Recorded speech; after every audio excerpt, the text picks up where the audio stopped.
Bob. No. All right, Bob, do it. No. It looks people, people. Welcome to CW News Live. The CW News on the Real Food TV.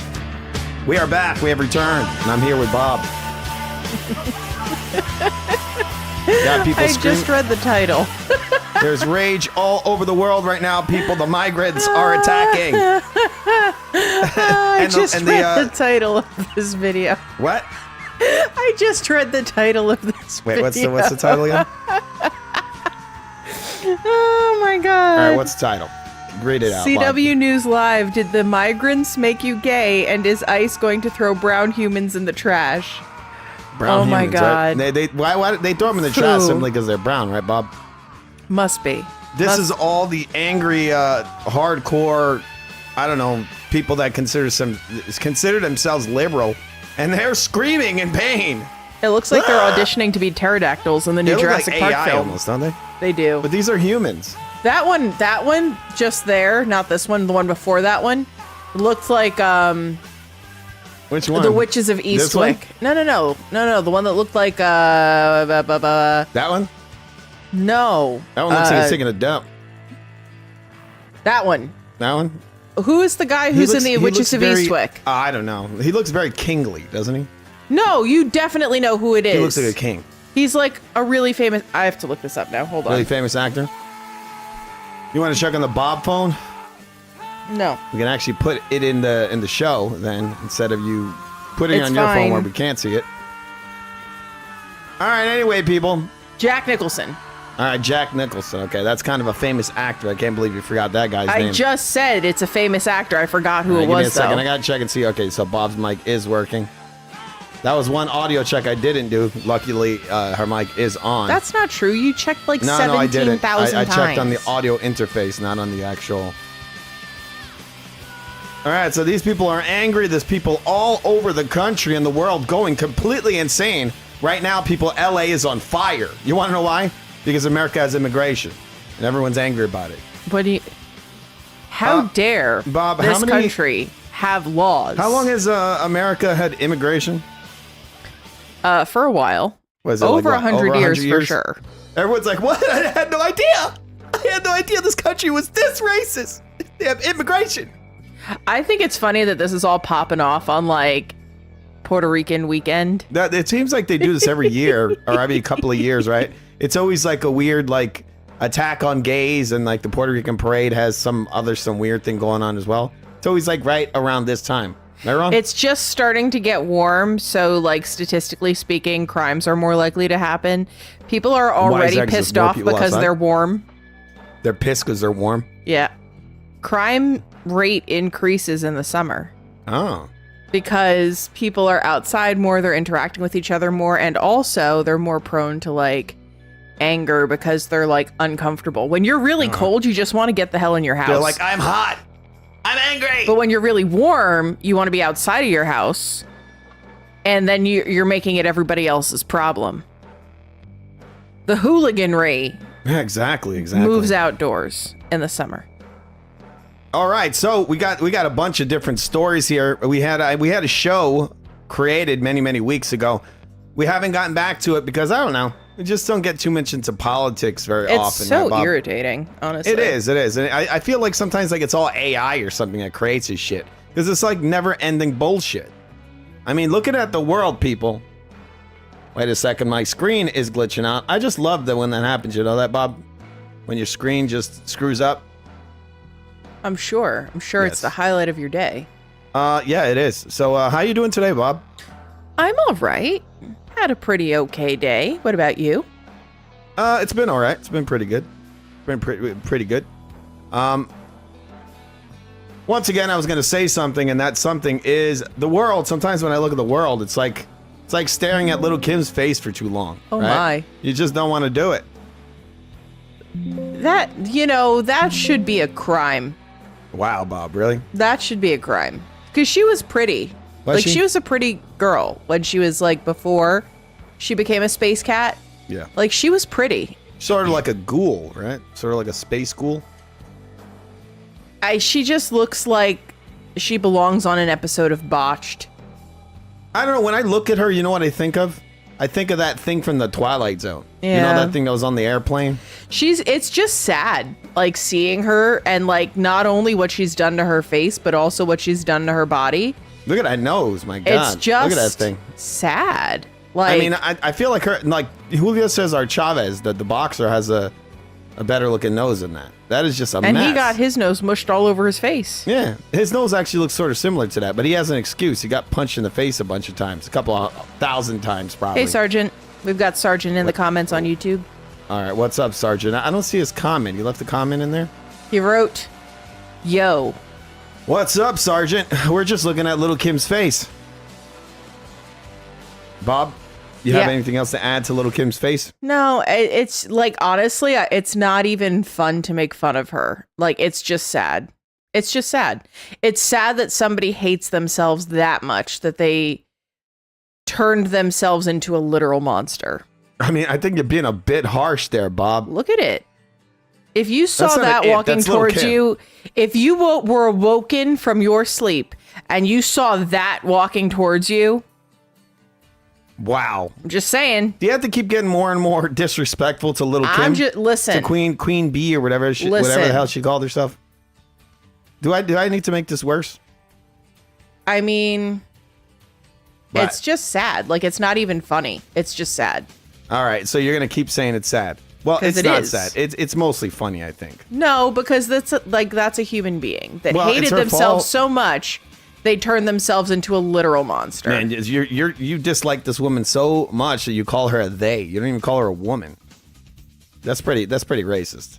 That's Look at that's, it. that's the queen bee right there.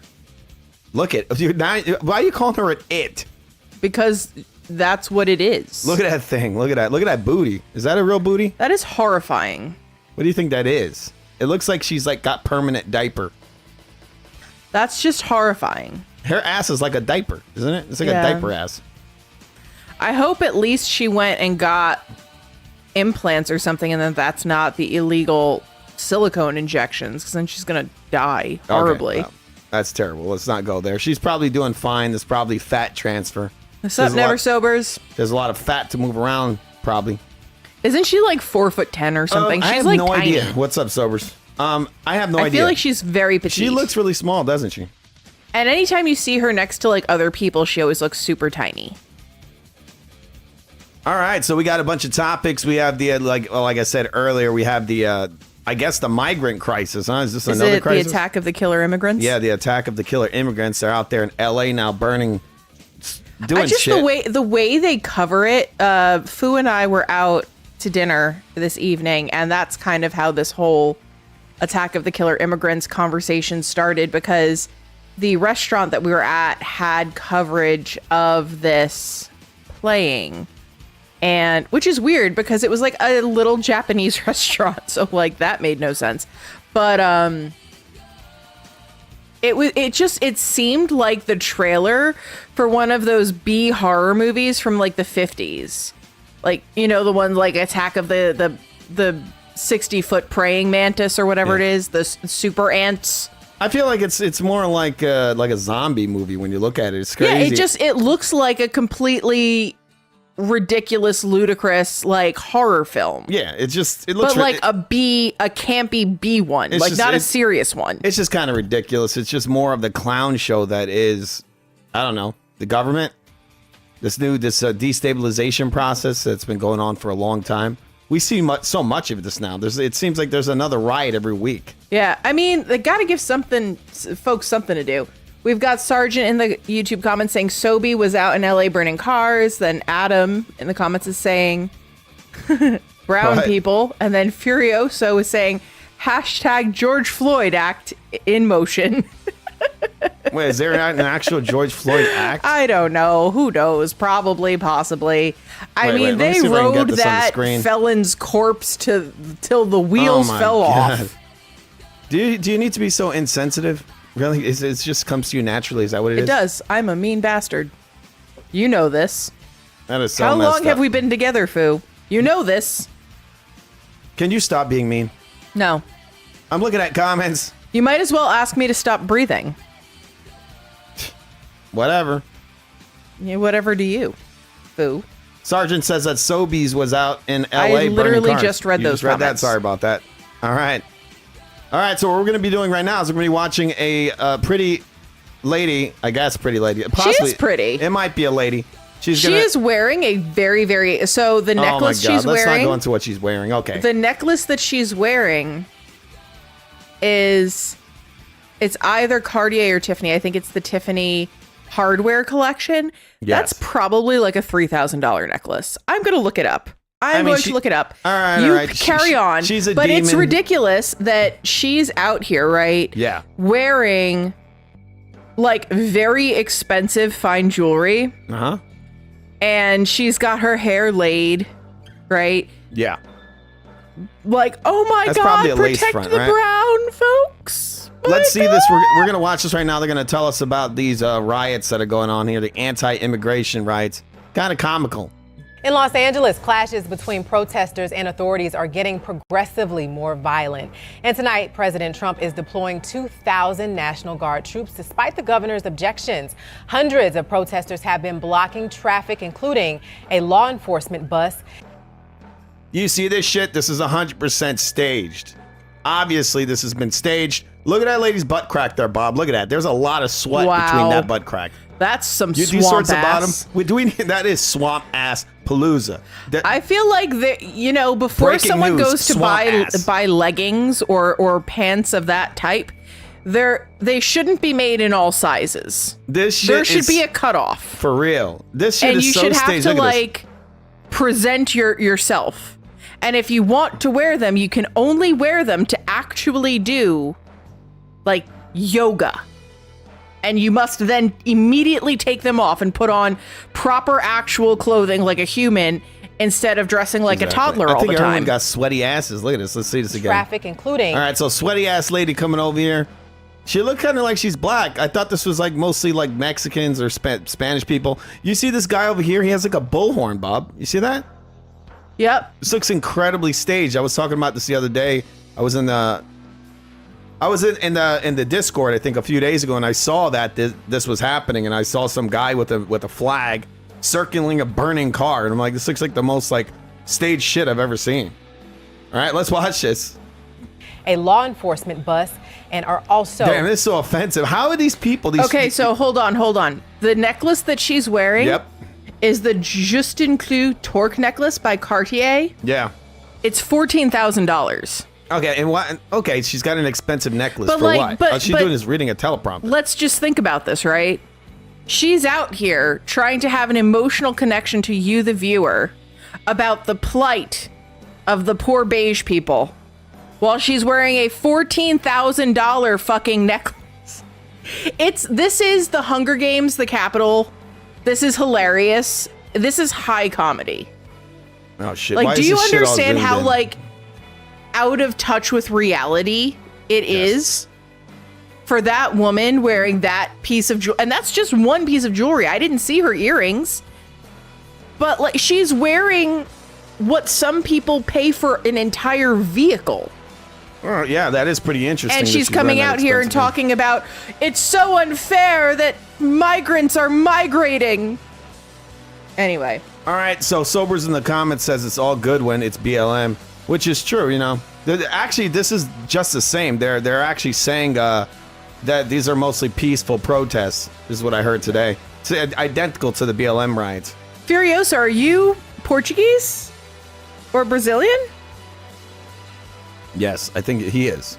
All right, let's- Because that's Portuguese. yes. Let's get to the end of this video. Let's comment on this. setting fires. Law enforcement is using tear gas to help disperse the crowd. The sheriff has declared the assembly unlawful while You protesters see, this say is they- what I was looking at the other day, Bob. You see this? They burnt one car. And a lot of people don't believe in It's this. the sacrificial car. They don't believe in this symbolism that I say, but look, it's a white car. It's always a white car. You look at the George Floyd thing, that video, you saw the white van that was near him. You watch O.J. Simpson, the white Bronco, right? I can see Rodney King, right? They pulled him out of a white car, right? They do this kind of weird, stupid crap. They just want to live their lives. This is completely orchestrated. We will protect your right to peacefully protest, but we cannot and will not tolerate violence It didn't look too or peaceful. destruction of property. Not even criminals, just regular, hardworking people. And it's wrong. They put gas on us. They threw gas on us. They pointed their guns on us. It's wrong, man. Tonight, California Governor Gavin Newsom called the National Guard deployment purposefully inflammatory and said it will only escalate tensions. In Los Angeles, clashes between protesters and authorities are getting progressively more violent. So that's Little Kim there. We saw that. What do you think about that, Bob? About Lil' Kim? What we just saw. I think that it's ridiculous. As you and I were discussing at dinner this evening, they're complaining about wanting to stay in the country that they entered illegally while waving the flags of a different country. If you're going to wave a flag of a different country, fucking go there. It is kind of weird, isn't it? I don't, it makes no sense to me, like at all in any way, shape, or form. You're like, oh my goodness, I want to stay here. I want to stay here so badly. Let me carry on. There's a lot of and flags perambulate with the flag of a different country, speaking the primary language of a different country, trying to exert the customs of a different country that you allegedly fled from. Yes. Here. But you don't think that this is like it's fucking stupid, bro. But you see that this is completely orchestrated. These people don't just they're not like zombies or something. You know, they're not like Resident Evil 4 where the king just told them magically using telepathy to go out there and do this. A lot of times these groups, communist groups, many different groups, they come out and they kind of rile the people up and do this. Many times they actually in the past, remember that caravan they had back in, actually during the first Trump presidency. You remember this, Bob? Yeah. The first presidency, they brought like a ton of people in. Remember that? They had a big caravan. And it was orchestrated by an NGO that was based in the United States. Yes. Yes, exactly. And that's most likely what this is. This is completely staged by portions of this government, right? I think that it's more than likely the inertia of what was set in motion. Like, they don't even need to do anything. This current administration doesn't even need to do anything because the prior administration and the administration before that, well, set all of this bullshit in motion, right? Yes. So now you can just kind of coast and let it all fall apart on its own. Because I think during those migrant caravans, it was like hundreds of thousands of people. Yes. Marching like a bunch of little ants in a line towards the southern border. And listen, I'm not saying that there aren't political refugees, there aren't people who are legitimately in danger. But what I am saying is the vast and overwhelming majority of those people just didn't like the country they lived in and thought that they were going to get a free ride here. And sucks to suck, bro, but like, if you want to play stupid games, you are going to win stupid prizes eventually. And it seems like that's what's happening now. Yeah, I mean, I just think it's kind of funny how it's happening now, right? Well, Every time the Trump presidency, we're seeing this kind of crap. This is, the first one, now the second one, and we're seeing more of the same bullshit. I think it's all just subterfuge and distraction. Yes. It's all just like the shotgun approach of everything is flying at you all of the time. And it's honestly one of the big reasons I've taken a big step back from even paying attention to what's happening politically, because it seems like a soap opera, and I don't like watching soap operas when they're fictional.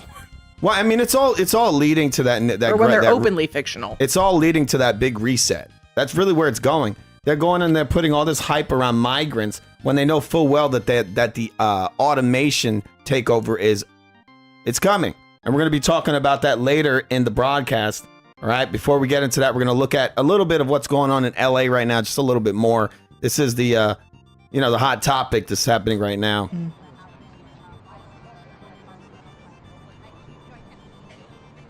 Everybody's all angry because there's troops. But I mean, look, there's people over here. It's like thousands and thousands of people blocking traffic, which it's very dangerous. You can get people killed. People can get by cars, that people won't be able to, emergency. Ambulances cannot get through. Yes, that's what I was just about to say. Emergency personnel can't get through. It's a lot of things that does. That's not positive.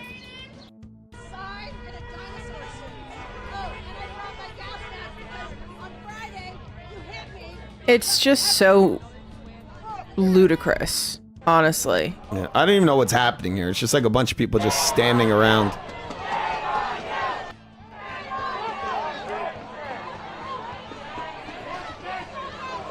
Being a human is not illegal, but committing a felony is certainly illegal. You got the white liberal over here. You see Yeah. this? Hey, man, just stop it. We're going to get rid of immigration, right? Like, what the hell does he think he's achieving here? No, like, I'm here speaking for all these brown people. I've gotta save the brown folks. Guys, leave this to me. Leave this to me. I got it's just so silly. It's so silly, honestly. It's so fucking silly. Like, oh, they're being denied due process because they're not entitled to it. They're not entitled to it. Like, I'm sorry, they're not entitled to it. You committed a crime coming here, and now you are compounding that offense. And you feel like you're entitled to what? To occupy our already overburdened judicial system because you're a fucking retard? No. Sorry, Well, bro. Sucks to suck. Off you go. Well, let's look at this guy. He's going to solve all the issues of what's happening here. All right, so let's watch this, Bob. Look at this guy over here. All right, he's got a big fat guy. He's coming up to him and push him out of the way. He's saying, hey, man, he didn't mean anything by that. What flag is that? That blue one there. It might be Argentina. All right, so these people want Well, the to... light blue is Argentina. I'm not sure what the dark blue one is. Yeah. I don't understand what people think what they're gonna achieve by doing this. They need to understand that all these guys do is enforce law. So them screaming at them changes absolutely nothing. You know what's also really funny? What? Almost all of those police officers, Yep. if you look at the names on their helmets, they're all Hispanic. Yeah, I know. They'll always pretend that they're white. Most of these cops are nowadays usually black, Hispanic, Chinese. It's just so silly. And to think that people are on their, like, day off, on their day of rest, they're choosing to go out and act a whole fool. Yeah. I don't It's understand fucking where retarded. people, like, derive the audacity. Like, from whence do these fucks that you hand out so liberally come? Because my field of fucks is barren. I have no fucks left to give about anything, just about. Exactly.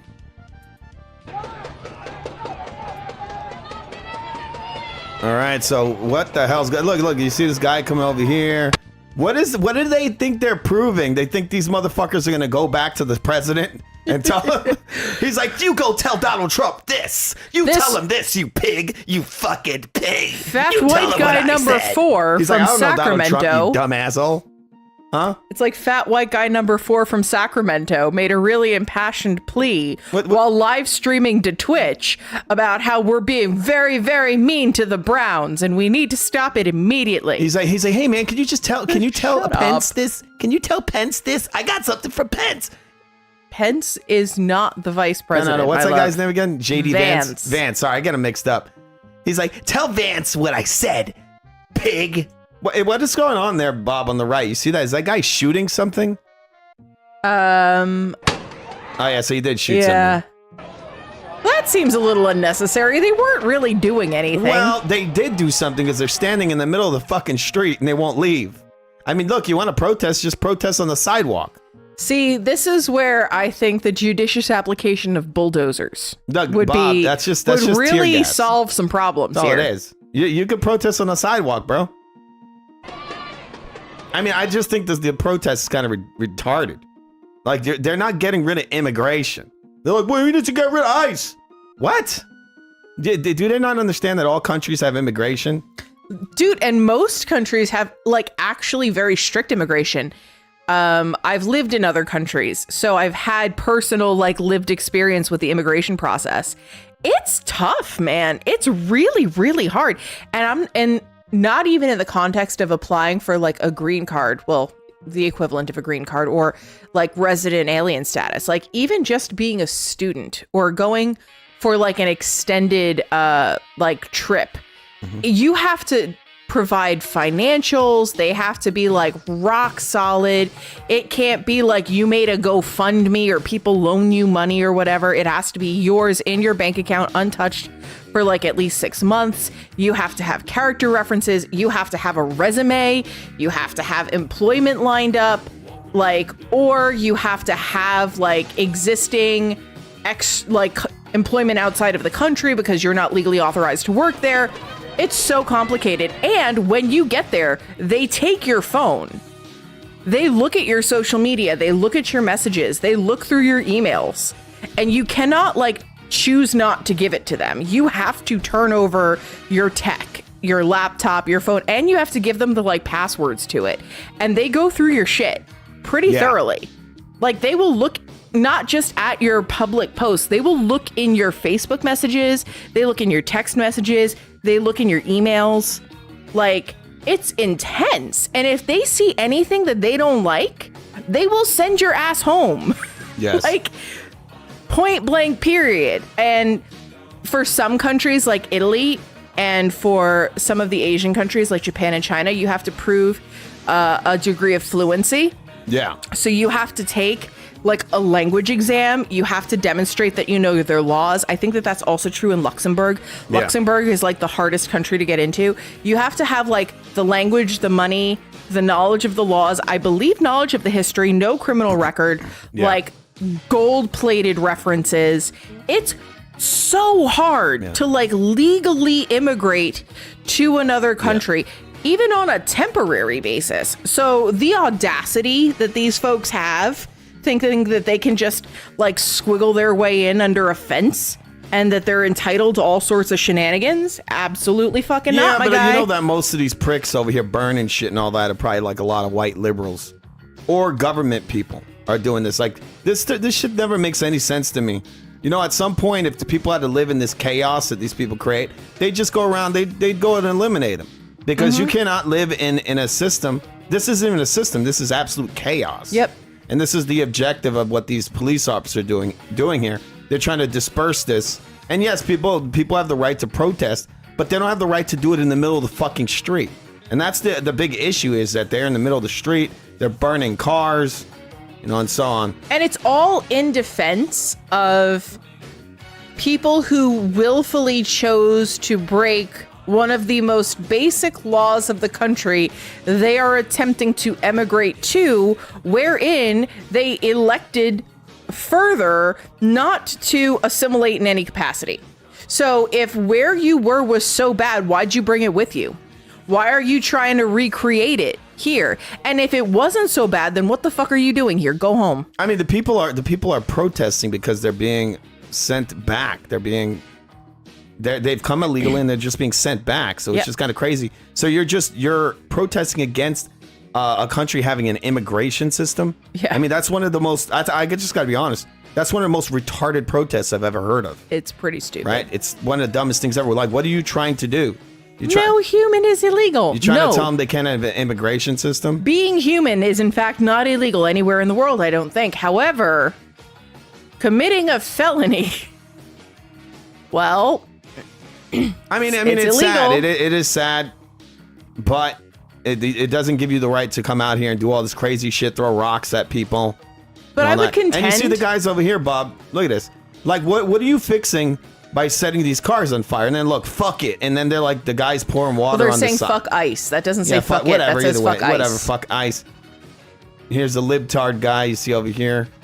Libtarded. What is he filming? A burning police car? So what he's doing is called protest tourism, and it started when like this type of protest tourism started about 10 or so years ago, the first time Putin tried to annex the Crimea, where you saw an influx of foreign young people traveling to that area to quote unquote bear witness, wherein they just wanted the clout for saying that they were there.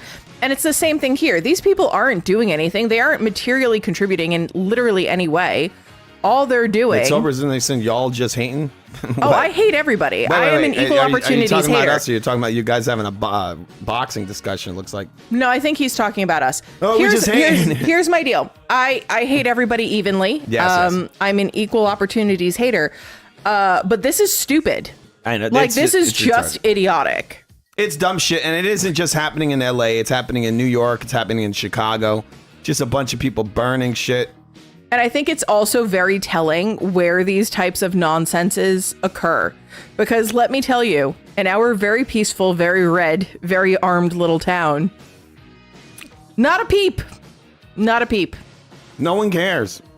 Not a peep of the This is just happening in the nonsense. big cities. They're setting this shit all off. All right? It got just a little bit more over here. You know, I predicted this a while ago that there's kind of, you know, Trump, during the Trump presidency, they were trying to normalize like military presence in these cities. You know, just kicking doors down and all that. Get people used to that. And that's what's happening here. If you are so hot and bothered to be in this country, then come in correctly. Otherwise, you get what you get, bro. You get caught, you got caught. Sucks to suck. It does suck. But again, I mean, it's obvious Like, you don't have you a right. made the choice. You could have done it the right way. You chose to take a shortcut. You thought you had a cheat code to But it's all existence, bullshit. and But- you got caught. Exactly, but I it's- don't fucking care, But honestly. it's all bullshit anyway, because they know the heavy automation's coming in. This is what's in Trump's new big beautiful bill. We're going to be looking at it. This shit is all hyped up. That's what it is. You know, this is that Never sobers. We xenophobic- actually don't like there. It's we don't what? we don't live around a bunch of crackers, as you say. It's actually a pretty diverse area, both economically and ethnically. The difference is we all give a fuck about the country we live in. I mean, there's a lot of people that give a fuck. Like- I mean, there's a Mexican dude right up the block who's married to some ginger lady. Yeah, we've got friends who are Mexican. We've got friends who are all sorts Well- of different ethnicities. Well, Willie's Mexican. Yeah. Willie's Mexican. He is. Fabi's Mexican. Dude, we know We- all we kinds know a of Mexicans. We bunch of probably know Mexican more folks. Mexicans up here We than know a bunch of Asian folks up here. We've Most of the got people there's a we bunch know of up here black are folks up Spanish. here. There's a bunch of Spanish folks up here. There's a whole variety of folks up here. Middle Eastern folks. And you know the thing that unites us all? We give a fuck about the country we live in. California, period. Now let's hear this lady complain. We don't want ice age. Balls, rubber bullets, tear gas, and flashbangs. People were just gathering in community, trying to, you know, make a statement that we don't want ICE agents here in Compton, in Los Angeles, in California, period.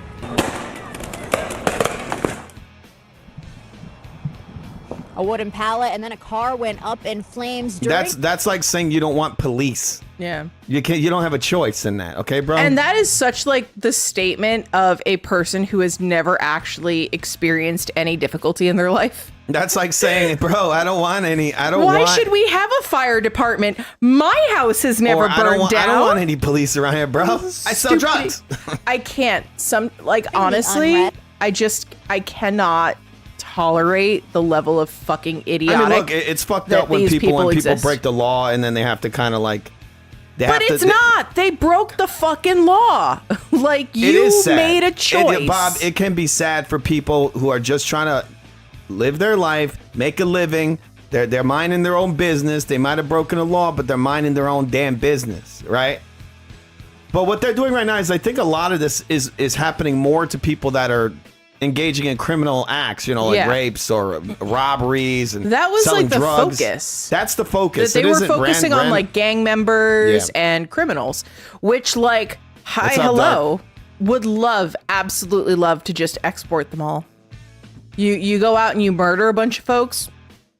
Go be among the sharks. Go get airdropped straight to the middle of the Pacific But I mean, Ocean. I don't fucking care, bro. I don't care. For what it is, there's not a lot going on here. It's just kind of like some people having a temper tantrum. All Like right. spoiled toddlers.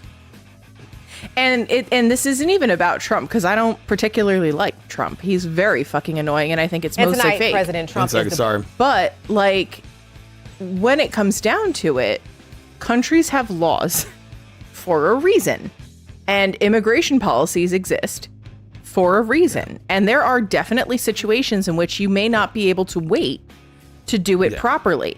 And there are strategies in place to help you seek asylum safely. And it's a bunch of spoiled, fucking entitled motherfuckers who are ruining that for the people who actually need it. Yes, I mean So- that's by design, because the Biden and his little cronies, they brought in these loads and loads and loads of migrants, and that this is what was going to happen. But I really think it's a red herring for what's really coming, and that's that automation takeover. That's really what's coming. So this whole migrant shit is a total distraction. It's all distraction. It's a distraction from what's really coming. Yeah. And we're going to talk about that in a few minutes. Trump has this thing called the Big Beautiful Bill. That's what they're calling it. And one thing they have in there that they said was hidden was this whole plan for AI, where it says that the 50 states won't be able to regulate AI for 10 years. Did you hear about this? Yeah, I heard about it. And honestly, the state may not be able to regulate it, but we, the consumer, can regulate it. We can vote with our dollar. I personally refuse to purchase or support anything Well, you're that probably has not going to generative get AI. any choice in that because Well, it's all that's over the not place. necessarily true, right? Because I can choose not to watch the thing or listen to the thing or buy the thing. I can choose not to participate if I want to. And if enough of us do it, that creates market pressure. And then they're like, well, We'll see. We'll see. We'll pivot. We'll see it. All right, so we got this little bit. We're going to get out of that. We might come back and talk about that a little bit more when it comes to those riots that are going on. They're ridiculous because they're not going to solve anything. If you really think you've been done wrong, you got to try to go to the courts. Yep. Take it to the courts. If you All right? have a legitimate reason. Look, you burning a police car is not going to change law. No. If anything, you're only putting yourself in the crosshairs and you're discrediting your movement. Yep. You cannot burn police cars and hit cops in the head with rocks and think that things are going to change. If you care Actually, they're so not, much and you're going to be weaponized. about those migrants that you're out there with your inane signs for, Look at then this. do it Look at this guy. properly. Look at Sobers over here. He's calling us racist, Bob. I don't care. Bob, he called me racist. I don't care. You don't care. He called me don't. racist, Bob. Okay. He said I'm racist. All right, I'm racist. Don't care. Bob. I have never given one single fuck. I'm not going to start now. I'm gonna throw confetti in the air. You need to care about being called racist, Bob. Why? You have no idea how much that'll destroy my reputation. I'm trying to build something here, Bob. Okay, never sobers. I'm racist. Fu is not racist. That's what I look like right now internally. That's what I feel like. I don't care, man. Like, you want to call me racist? Okay. Bob. I also have 2 legs, 2 arms, a head. I'm a Sagittarius. Like, I don't give a shit. Wait, what does you being a Sagittarius have to do with anything? About as much as being racist has to do with anything. You might as well tell me I'm fucking purple. I don't care. Oh my God. Oh, you're racist. Okay. You're so insensitive. And it's disgusting. try harder. Try All harder right, to Bob, make me look, feel look, something. we have Never the sobers. American Pie star, that American Pie dude, Jason Biggs. He admits, Bob, look at his headline over here. He admits to digging through garbage for cocaine. What do you think about Crackheads them being apples? crackheads. Fucking groundbreaking. He's a disgrace to all Jewish people, right? You know he's Jewish, right? There he is, Jason Diggs, or Big. Sorry, just the whole thing about digging through a garbage can. Never sobers. You gotta tell whoever the fuck you're talking about that Bob is racist. Fu is not racist. I'm racist. I hate everybody. I hope you're not being serious. I hate everybody equally. She does. She But fucking I have hates me. a special hatred for stupid people. I don't know what the variation of racism for like hatred of stupid people is, but whatever that is, I'm that. I'm just saying this isn't I'll the put way. that This on a isn't the t-shirt, way to double down. get your message across, right? To get your message across, you bring it to the courts, but they'll never do it because the argument's kind of retarded. Getting rid of immigration. Never sober said, wait until Coach Malachi hears about this. Wait, Isn't that bug-eyed idiot? no, that's showbiz. Oh, whatever. He's showing the biz. The I don't eyeballs. fucking know. Eyeball Which biz. one's Malachi?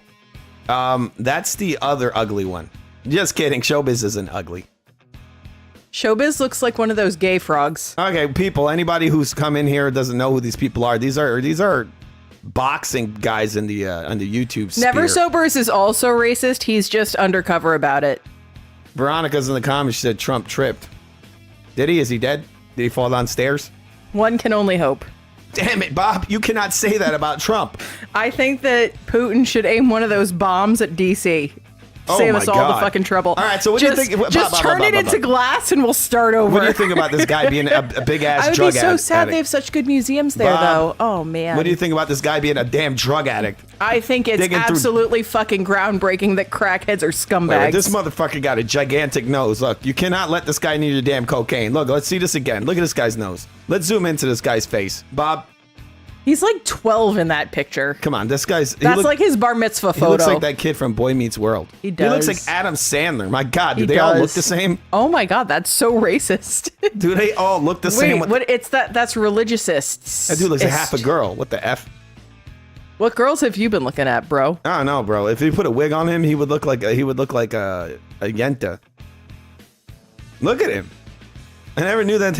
Whatever. The guy was. Look, he got a schnozzle and a half, right? He got that Adam Sandler nose. He's snorting up everything. And that's from the early 2000s where we didn't groom our eyebrows. Look at those. Look at those caterpillars. No, those are groomed. Those are caterpillars locked in a battle to the death. Those are for sure groomed. But yeah, hopefully you get that help, man. You're a big dirty drug addict. What? I don't fucking care, man. Oh my God, you're so insensitive. Is he even still alive? He is. What the hell? You think he's dead? I don't know. You think he's crawling around in trash cans looking for cocaine. That's not really going to indicate a long and healthy life. Here we go, people. You're watching CW News Live on the Real Food TV, the greatest channel known to man. Remember to subscribe if you're new over here. We're trying to build this channel. Remember, we're not quite monetized. I need about, 500 more, you 600 need about more subscribers. 1 million more carbon credits. This platform hates us, and guess what? This is the show why they hate us, I think. They hate it because I'm like, I'm racist. Ha ha ha. They don't like I'm not it. actually. They don't like it. People. I'm prejudiced against stupidity. Today was the Xbox Game Showcase. Guess what? They didn't say jack shit about Gears of War, but some news came out. Gears of War E-Day is coming out in 2026. If you guys love Gears of War, it's coming. It's coming at you next year. All right? It's also the Puerto Rican Day Parade. It's also coming. It's coming. Well, it's coming after the remaster. We have Gears of War Reloaded. That's coming to the Xbox, PS, PlayStation. Oh my God. Xbox Series consoles and the PlayStation 5 and PC. Costs $40. Not a big fan, Bob, of the fact that I purchased that game on day one, and they're saying that you cannot get the free upgrade if you don't own the digital version. That's some fucking bullshit. You know what would solve that problem? I own a physical copy of it, and I get fucked over. Yeah, it would solve that problem. What? A pipe bomb. Can you not say stuff like that? I already get on not making anything on this, buying all this stuff, and then you're coming over saying this shit that's gonna have ICE kicking my door down. They're gonna be dragging me away. Sorry, I'm kidding. I'm kidding. It is fucked up though. That is not value for money. And there are a whole pile of fucking morons that are going to go out there and spend that money because they think that's some kind of a flex, that they're basically the pay pig for a giant corporation that has never been aware that they exist. Oh my God.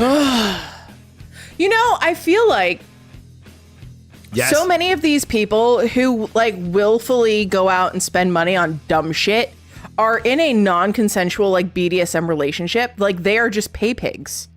They're Elon Musk pay pigs. Maybe if we phrased it that way, they'd stop. Pay pigs? Yeah. That's what you call the person who sends you money in a financial domination kink relationship. All right, Bob, you want to read this headline over here? Oh, Can you see that? Yeah. Okay. Impractical Jokers alum Joe Gatto denies sexual assault allegation. I have used poor judgment. That doesn't sound like a denial. That sounds like an admission. I feel like the title is confusing. There's something about the way he looks that makes me think he did all of it. What do you think? Yeah, he looks cross-eyed. I mean, he looks like Bert from Sesame Street. Actually, he does look like a Muppet. He looks like Bert. If you put him and Bert and you overlaid those pictures, they would be the same picture. He's like, mistakes have been made. If HR asked you to identify the difference between him and Bert, there is no difference. He's they like, are the same it photo. was just a little bit of rape. Slight rape. It's just slight rape. It was just rape adjacent. All right, so he's... It was with a dude too, wasn't it? You know, it had to be some like twink he found on Grindr. It had to be. I refuse to believe that there is a sentient woman that picked that thing. Yeah. You want to read this right here? This quote? Unless she was really after the money. I don't know. Joe Gatto has issued a response after a woman, oh my lord, it's a woman, accused Bob. the Impractical Jokers alum, that is such a terrible show too, alum of sexually assaulting her. I have used poor judgment and as a result violated the trust of the people I love most, said Gatto in a statement to multiple outlets. But anyone who knows me at all knows full well that I wouldn't assault anyone. Working on myself is an ongoing process, and I am now going to take some time away from the public eye to focus my energies where I need to. So I'm going to translate that out of jingoistic bullshit and into plain speak. I raped a hoe and I got caught. My bad. That's sort of like the other day I was talking about the Dr. Disrespect thing, right? How I just feel like the timing was really weird of the allegations, right? Because he was after he said the COVID stuff. Yeah. They had removed him from Twitch immediately after. And then they said that he made he had some text messages to a girl who was 17. She was underage.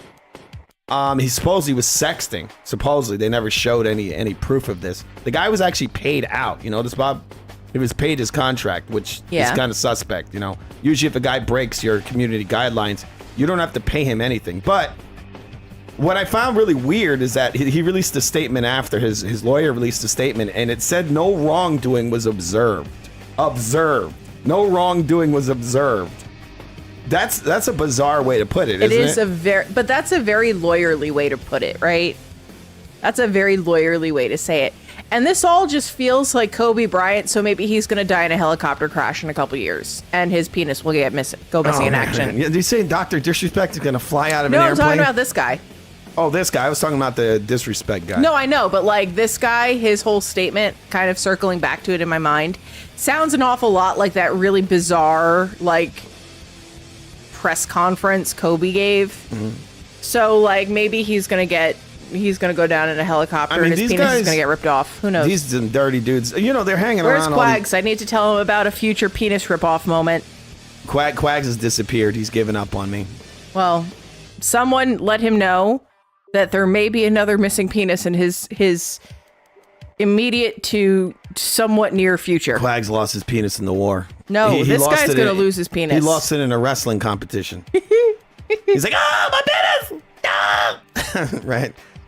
All right, we got some more stories over here, people. Give me 1 second. So, so you don't believe that guy? You think? No, absolutely not. I'm pretty sure like he did whatever he's being accused of, because if he didn't do it, he'd come out and say I didn't do it. He's coming out and saying all of these words to try to distract somebody from the fact that he did whatever the hell he's being accused of. Really? Yeah. Like, it's a very easy thing to say, I didn't do it. Like, that's 4 words. I didn't do it. Period. Yeah, I know. He's got to use all those words. He put out a paragraph. He's like this in his house right now.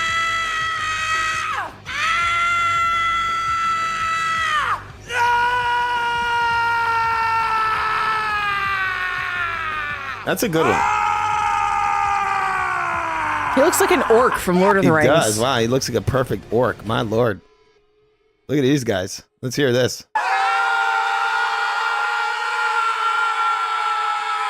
Damn it. He didn't do it, Bob. He didn't effing do it. No. I believe him. I think he did it. And if he didn't do it, who cares? I don't care about him. Wow. Fuck him. Right into the wood chipper. All right, we're going to watch a little bit of this. What do you think about this little headline here, Bob? It says, in a real sense, U.S. democracy has died. The United States was never a democracy, so that's a fucking retarded headline. It was never supposed to be democracy. That's fucking stupid. So you just don't agree with it? It's factually incorrect. You think it's clickbait garbage? It's idiocy. All right, so can you tell us the difference between a democracy and a democracy has only ever representative republic? Because that's what we are right? a representative republic. So a democracy has only ever existed once in history, and that was in the city-state of Athens in ancient Greece. A democracy is truly a rule by the people, meaning that every single member of the society must be involved in the active governance of the society. It is a non-scalable form of government, which is why it has never been scaled. I'm not sure where people got this idea that the United States was a democracy from, but they're uneducated idiots and they should all be put into the wood chipper. You think the they should go United in the States gulag? is a You representative. damn racist. What?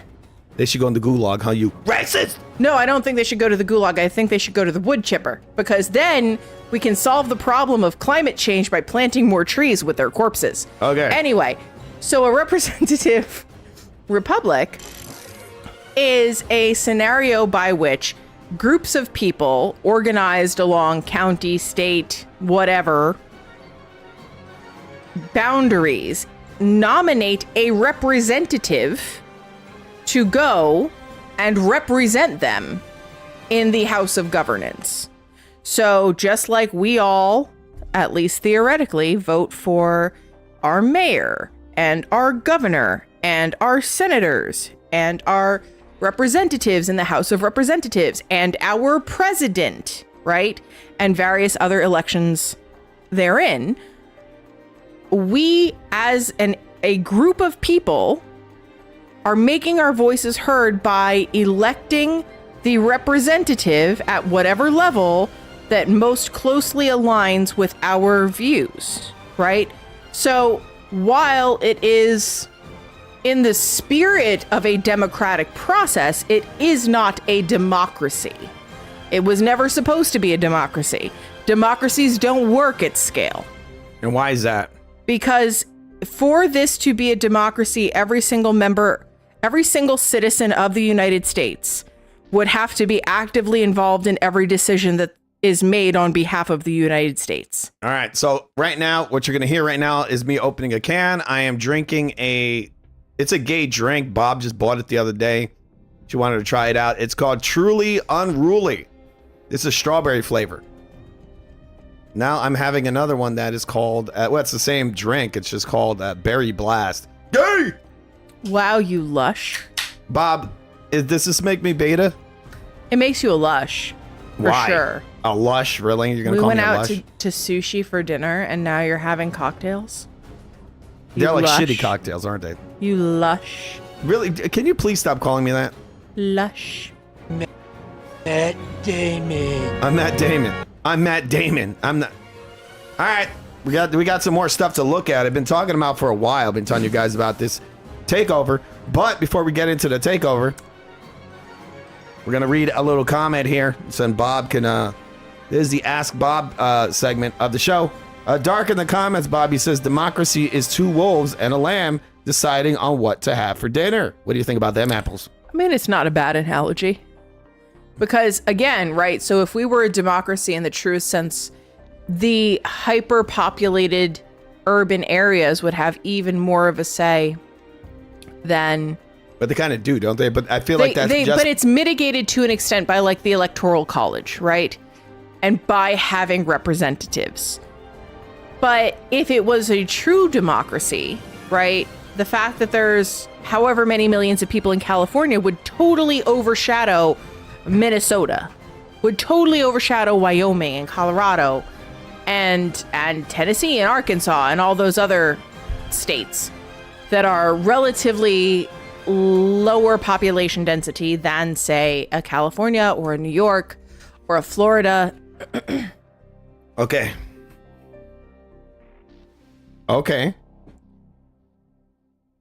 You were saying something, Bob? Yes, I finished my sentence. Okay, kind of an abrupt stop there.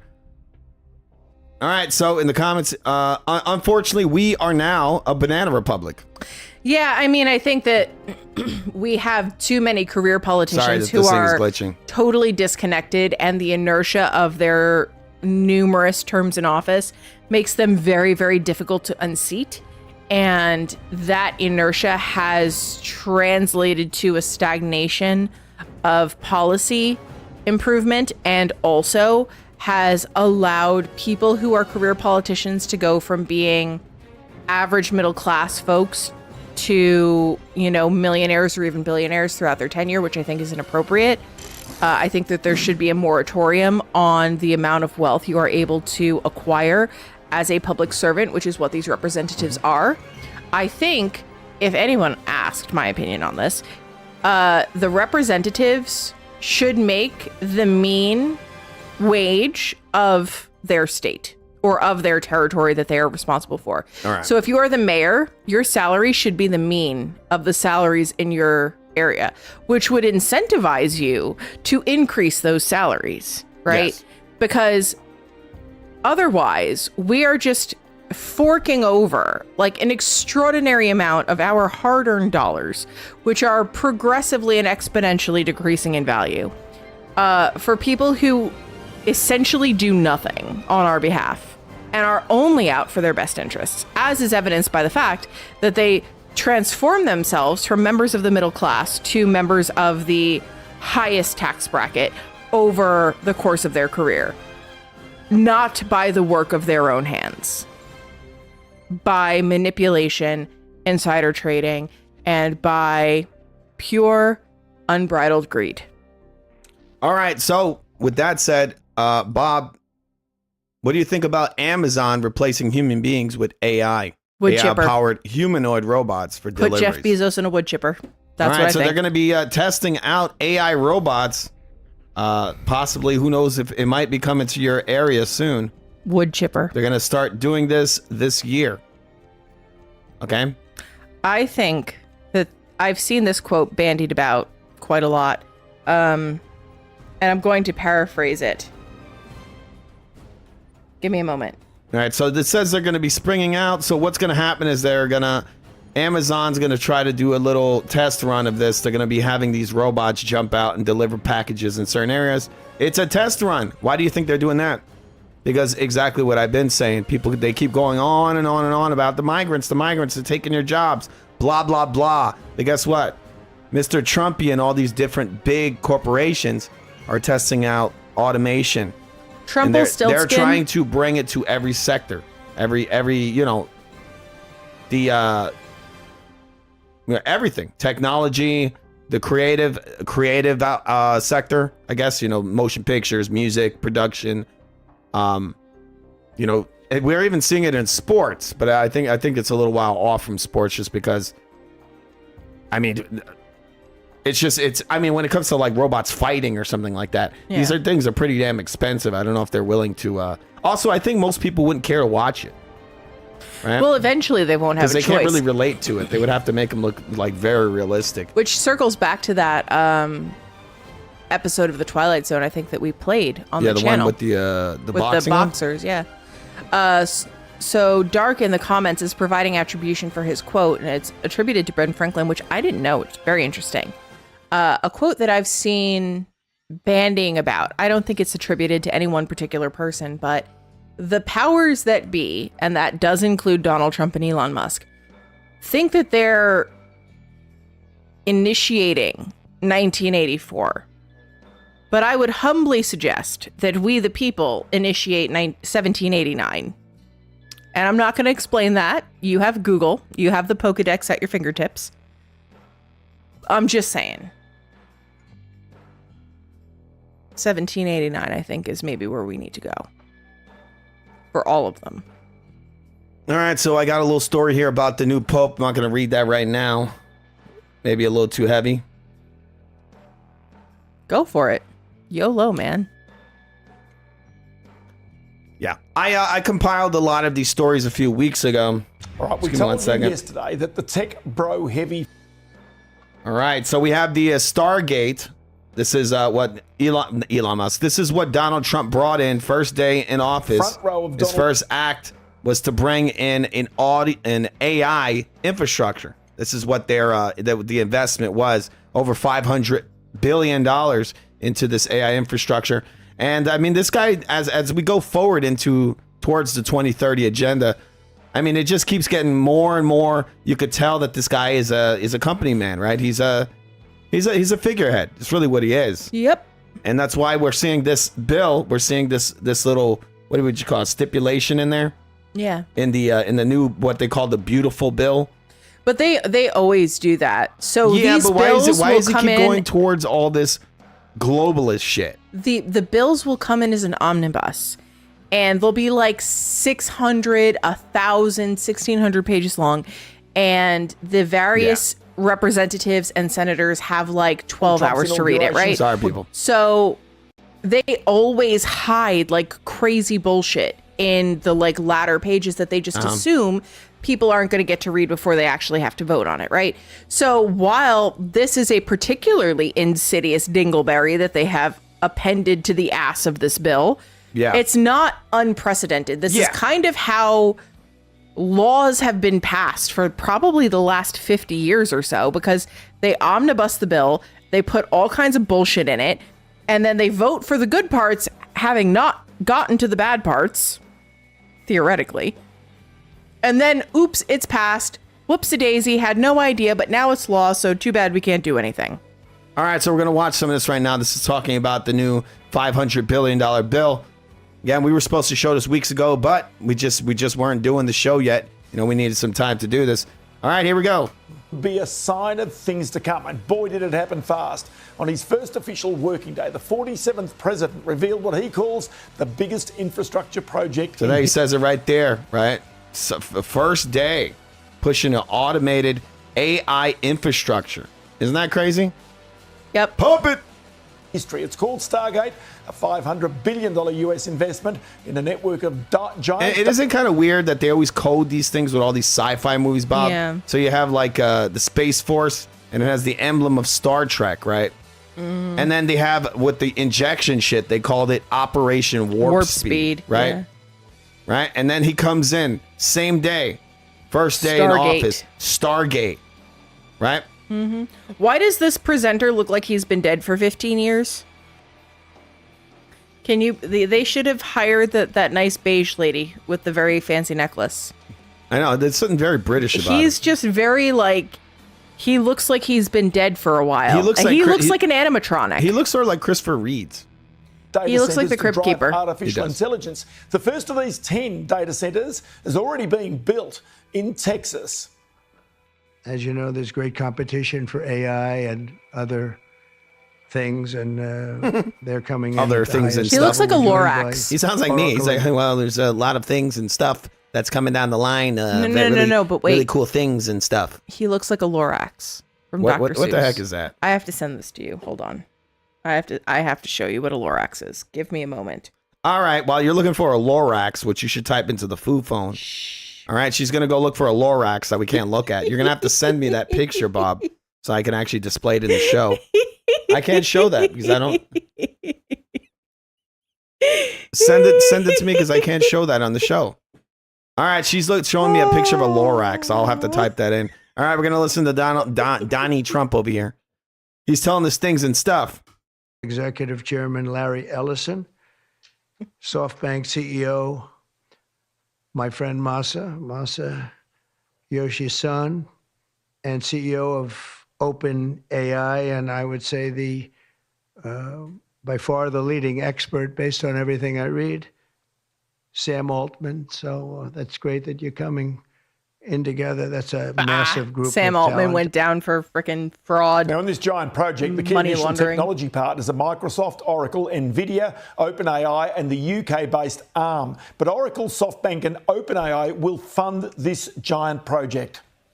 Last month, I came to celebrate your winning and promised that we will invest $100 billion.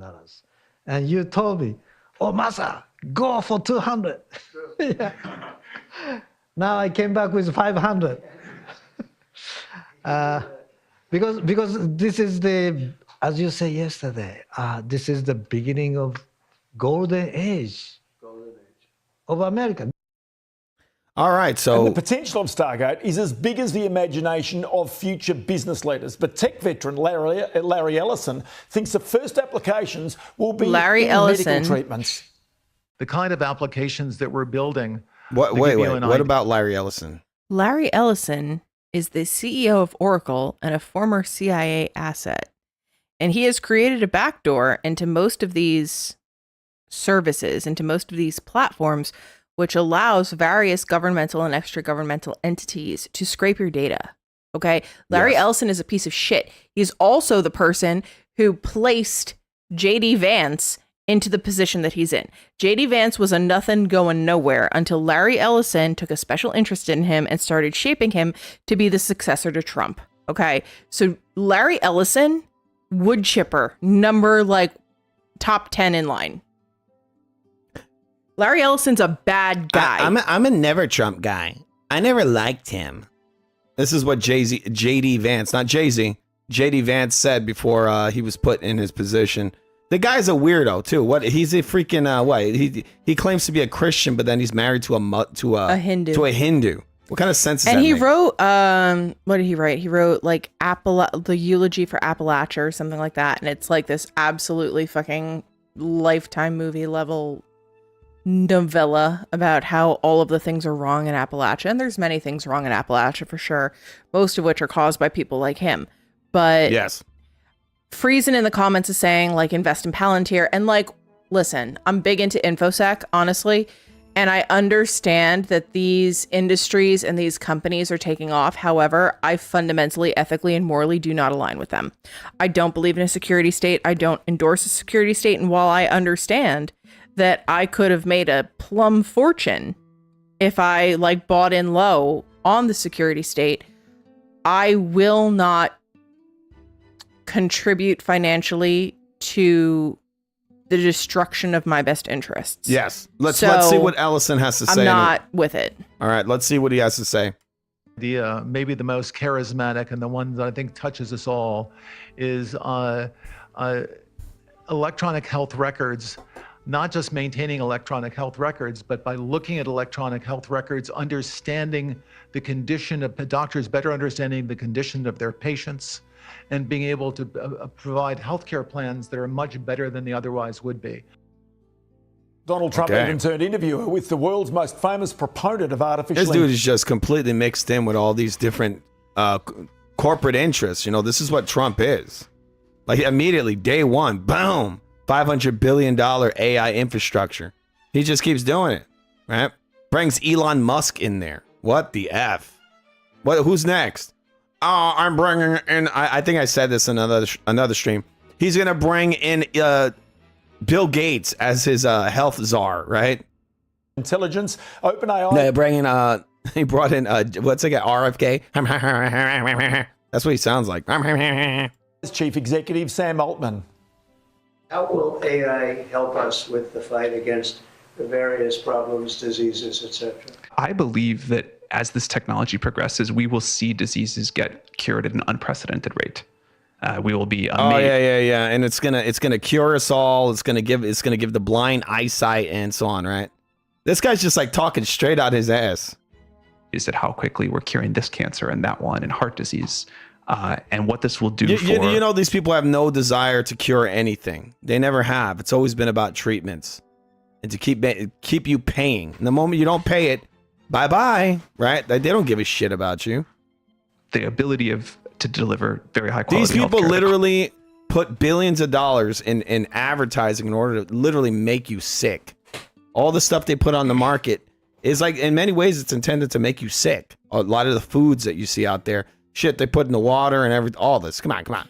We've got Friesen in the really comments, yes, contributing some good points. I'm going to read them. All right. He's also asking if there is a link to be had so he could join the conversation. Mm-hmm. So I'm going to let you sort of figure that out. So he said, he being Friesen in this context. Invest in Palantir, I'm up 300%. Yeah. That was Peter Thiel, not Ellison. You're right, that was Thiel. But Ellison and Thiel they work closely together and they have a very similar background. They kind of generally have the same belief structure. Mm-hmm. Then he's saying that was Hillbilly Elegy. Correct. I read it. It wasn't great. The Viral Chronicles saying, I bought their stock recently. I bought their stock, but recently sold it. Glad I did. They are evil. Then Mars Boxeo is saying 1984 and Fahrenheit 451 were prophecy. Friesen is saying, I bought in big on Palantir at $40. Wow. Big win. You have to talk directly into the mic right here. Okay.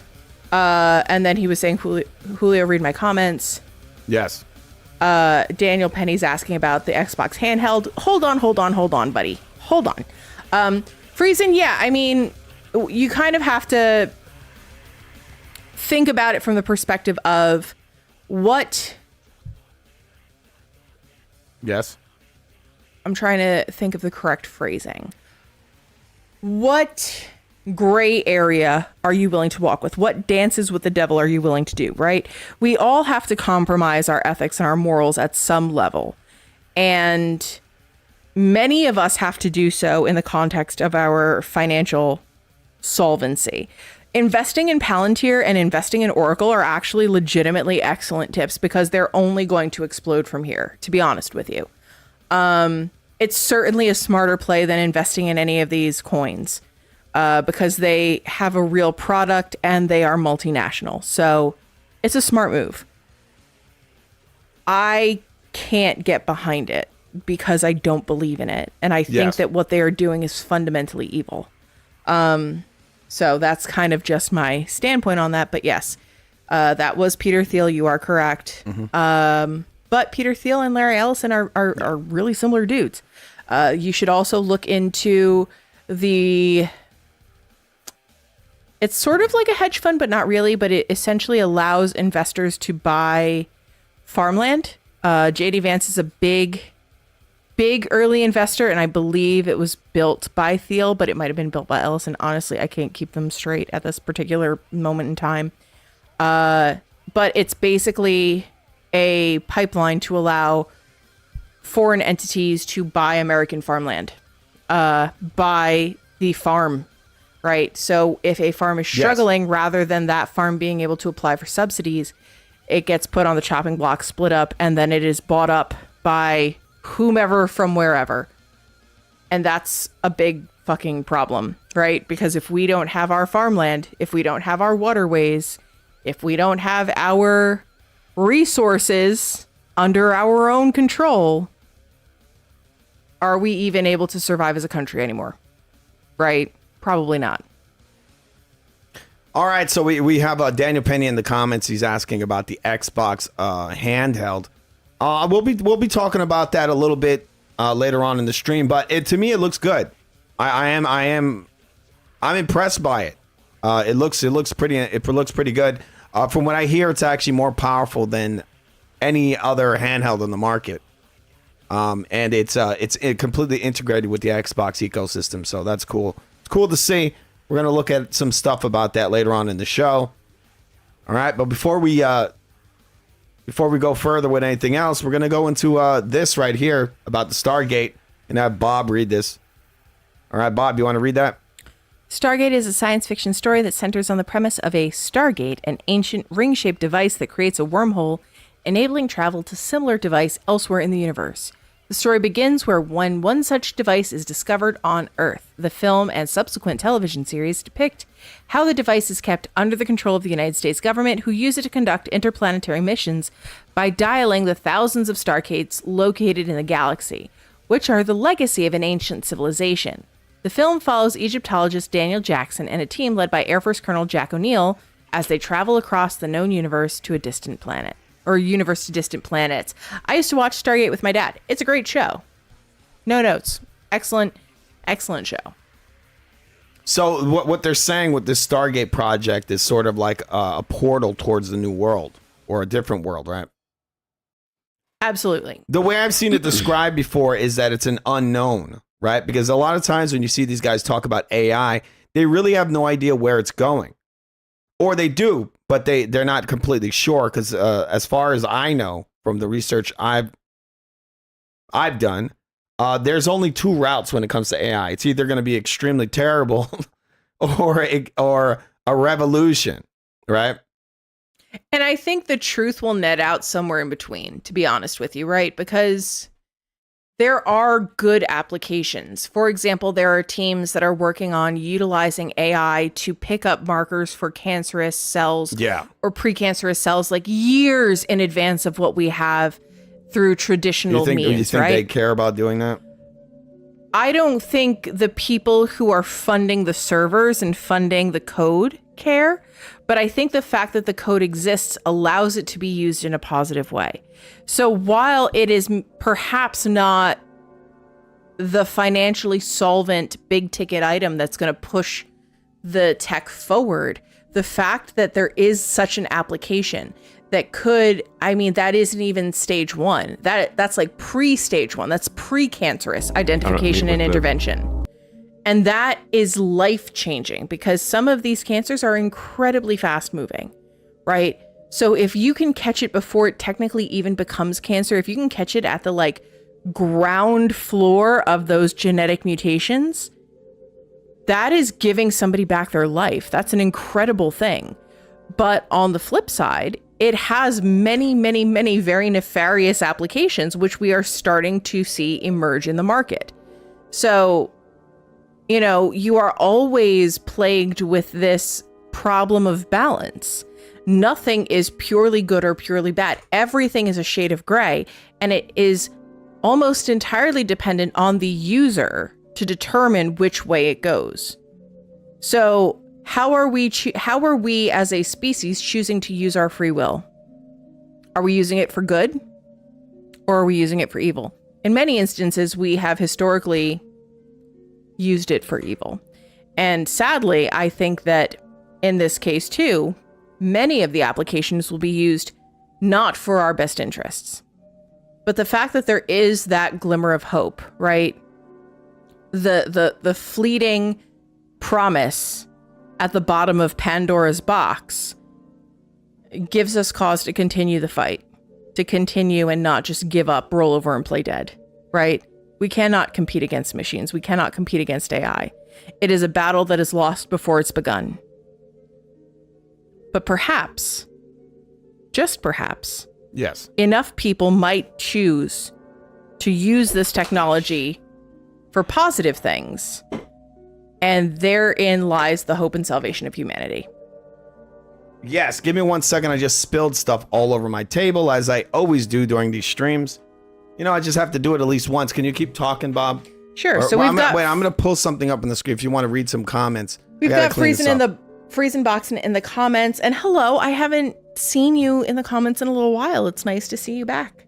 Saying they're an ethical company. I'm assuming you're talking about like Oracle and Palantir and all of those similar entities. But money is money, and Palantir will be getting all the big defense contracts because Teal is JD Vance's mentor. You're correct, you know, and that's what I said. At some level, we all have to decide the level at which we are complicit because we are all de facto complicit. And there is no hatred or shade to you for having made a frankly financially intelligent decision. Mars Boxeo in the comments is saying hedge funds should be banned from buying single family homes, HOAs, and property taxes as well. I agree. But hedge funds are also doing a lot of other nefarious shit. Like they're buying entire disease specialties, right?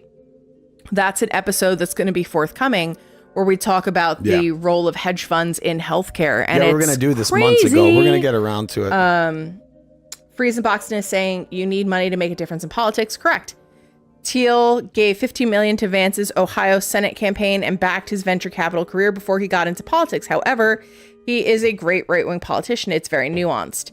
At the end of the day, all that matters is believing in Jesus Christ. Politics is secondary. I agree. I think that you have to have a higher belief. I think that if you don't believe in anything, you will become nothing. And I think that that's been proven out many, many times. But, you know, I think we have to kind of all take a step back and think about beyond the right wing or the left wing. I am first and foremost for human sovereignty. And that is one of the reasons that makes me a conservative in the United States, right? Because the United States Constitution is a revolutionary experiment in human freedom. That is one of that is what makes it special. That is what makes it unique, right? Like England walked so we could run. Sorry about that. England with the Magna Carta walked so we could run with the Constitution, right? But But asterisk. With that revolutionary experiment in freedom, we have some negatives, right? We have some problems. And we are very much at a demarcating point in history. There is before this AI, before this like a fully integrated security state, and there is after. And what we do right now when we are at that fork in the roads will be a determinant of what the future generations have to experience. Yes. I do think that people always forget that they just, if things are degrading right now and we don't work to kind of correct these things and change course in a positive direction, right? That it's most likely just going to get worse in the future. People, they usually fail to understand that, right? They're totally fine with the breaking down of all barriers, right? This is one of the biggest things we're seeing today, right? Absolutely. You know, and there's no morality. Like this, everyone's like amoral. It's everybody, but it's an amorality by design. Like, it's not because people have thought about the consequences, made a decision, and chosen to be evil. There's a really excellent quote by Hannah Arendt, who was a political philosopher contemporaneous to World War II. She was actually from Germany. She left Germany, and she posited the idea of the evil that is not like a supervillain. It's this benign lack of purpose, right? It is this, I am not making a decision, I'm just going along to get along, and if going along to get along means being evil, then so be it, but I'm just trying to fit in, I'm just trying to participate, right? She also coined this concept of most of the greatest evil is done by people who have not decided whether to be good or evil. And that is true. I think that what we have now is a critical crisis in people's own pedagogy, in their own belief system. Most people have no idea what they believe. They don't. What they believe, quote unquote, is just an assemblage of jingoistic themes parroted back with no thought or intervening interpretation, Well, right? They pick a club. This is why one of the things, this is why debate is so important, right? It gets, Absolutely. It makes people explore these ideas that they claim to believe in. One of the things Right. that actually strengthened, I think, Fu and I's relationship when we first met each other was that we would have like very, very vigorous debates about complicated topics. And it really helped us determine whether or not we were aligned in what we believe are the most important foundational concepts that you need to have in commonality with the person you're going to build the rest of your life with, right? So many people get caught up in, is she pretty? Is she fun? Does she like the same football team as I do? And all of those things are cool, right? But like, what does she believe in? Like, who is she? Like, at a spiritual, moral, ethical level, who is this person? Right? If you don't have that, you don't have anything. And too many people, because of the distraction and the fast pace of modern life, are able to skate by, never having actually figured out who they are and what they believe in, where their line in the sand is, and what they're going to do if that line gets crossed. It's imperative that we all kind of take a step back from the crush and the rush and the distraction and the flashing lights. And we actually think about who we are, what we believe in, what we're willing to do about what we believe in. Mm-hmm. Because we are very rapidly approaching a point at which we are going to need to put our money where our mouths are. And either we're going to be complicit, as so many were during the great panini of 2020, or we're going to take a stand. And that stand is going to be uncomfortable. But you can't be a fence post sitter forever. You are very rapidly running out of time to not have a position. All right. So we got some breaking news here. This is incredibly important news here, Bob. It says Bill Gates announces plan to give virtually all his money away and end the Gates Foundation in 20 years. I've been seeing this spread all over the internet for weeks now. What do you think? What's the intention of this? Is this to kind of like paint this disgusting scumbag as like being a caring humanitarian or something? I think he's worried his bunker won't keep him safe. Maybe. I mean, it's just weird for them to be, the media to be spreading this all over the place. We're supposed to believe this guy that was heavily into abortion. I mean, that's pretty, that's not very moral, is he? Nope. And now he's what? He's become Mother Teresa out of nowhere. He's just going to give people his billions and billions and billions of dollars. I mean, everything he does is for money. He pretends to be a, what do you call it, philanthropist? Philanthropist. Yeah, he pretends that he's here doing charity work, yet he doesn't even believe in any religion. It's a straight up hardcore atheist. He said it in the past. He said religion is a waste of time. This guy's a hardcore atheist who pretends to be, this great loving guy, Mr. Kermit the Frog over here, who's just going to spread all his wealth around. Not only is he going to spread it around, Bob, he's going to donate it. At some point, he's just going to give it all away in 20 years. Not all. Virtually all. Virtually all of it. So who defines what virtually means in this context, right? He's going to give away enough to make people who are uneducated and mystified by the dollar signs think, oh, what a good man. But he's not going to give away so much that it would jeopardize his progeny. Because as much as he talks about like how great abortions are and how great population control is, he has kids. And they have kids. So he's definitely not talking about population control in the context of his own family. It is always everybody else's children he's ready and willing to sacrifice. And so I think what this is an objective concern that even though, because I'm sure he's one of the billionaires that has the bunkers, that's been a thing where they're all buying bunkers now. I think that he has a real concern that his bunker won't keep him safe. And while his bunker might keep him safe, it may not keep his kids safe. And as much of a piece of shit as he is, he may actually love his children in some form or fashion. And, he might be facing down the barrel of his own mortality and thinking about the fact that, like, holy shit, they're going to kill my kids. Because that's very definitely a possibility if things keep going the way they're going, right? Mm-hmm. He's a very public figure. It is very apparent who his children are. They are not safe. I've seen them out there, and they don't seem to be very good people either. All right. This is from a few weeks ago. We never got to talk about it. This is a woman that was stabbed with glass and robbed in the city.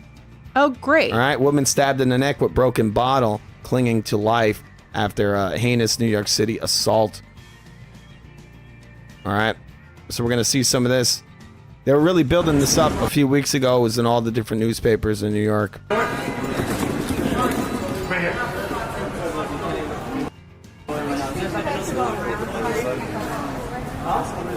When I look at this guy, I say this about a lot of things because I think a lot of the media is kind of bullshit. It just looks staged to me. It just looks so odd, doesn't it? This guy just stabbed a woman in the neck with glass. These guys just standing around like it's nothing.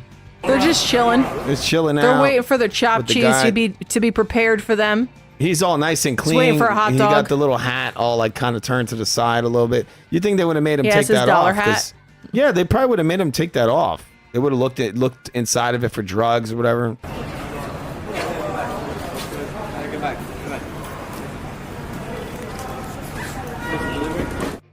All right, so I feel like I've seen that cop before. Yeah, he looks like most douchebags. I don't know. No, he looks like I feel like if we did a Google image search of that police officer's face, I bet you're going to see him in a bunch of other shit. He looks very familiar. Yes. So yeah, that's supposedly the guy that stabbed the woman. We're going to watch just a little video about it. A few weeks ago, guys supposedly was trying to rob her in broad daylight. She fought him and he stabbed her in the neck with a piece of glass. I'd have to go look. I didn't look at the updates on this. I don't know. You want to go look that up real quick, Bob, and tell us if she survived? Okay. Friesen is signing off for the night. Good night. Thank you for joining us. And yes, Friesen in the box and is saying 1% of his fortune is apparently what he's leaving to his kids, which is $2 billion, which is certainly more than enough. I'm sure there's quite a lot more than that hidden in various No, sorry that places. the audio. I highly doubt that this guy's going to give away a single penny. The whole thing is that he could say that right now, right? That's 20 years from now. I mean, people forget shit they watched yesterday. You think they're going to remember that this guy said, oh, he's going to give his fortune away in 20 years? No, they're not. No one's going to remember that. One platform. All right, 1 second. Sorry to hear this audio, people. Unlimited create. All right, we're going to watch a little video here about this stabbing. In the meantime, out of Soho, what started out as an attempted mugging, we're told, turned into a slashing. Yeah, our Anthony DiLorenzo joins us live from the scene where he spoke to a witness. Anthony. A terrifying scene downtown earlier this afternoon, guys, after two women were apparently attacked at random right here at the corner of Wooster and Broome Streets in Soho amid a whole cadre. It's a very wealthy area. She survived, apparently. All right, she survived. Yeah.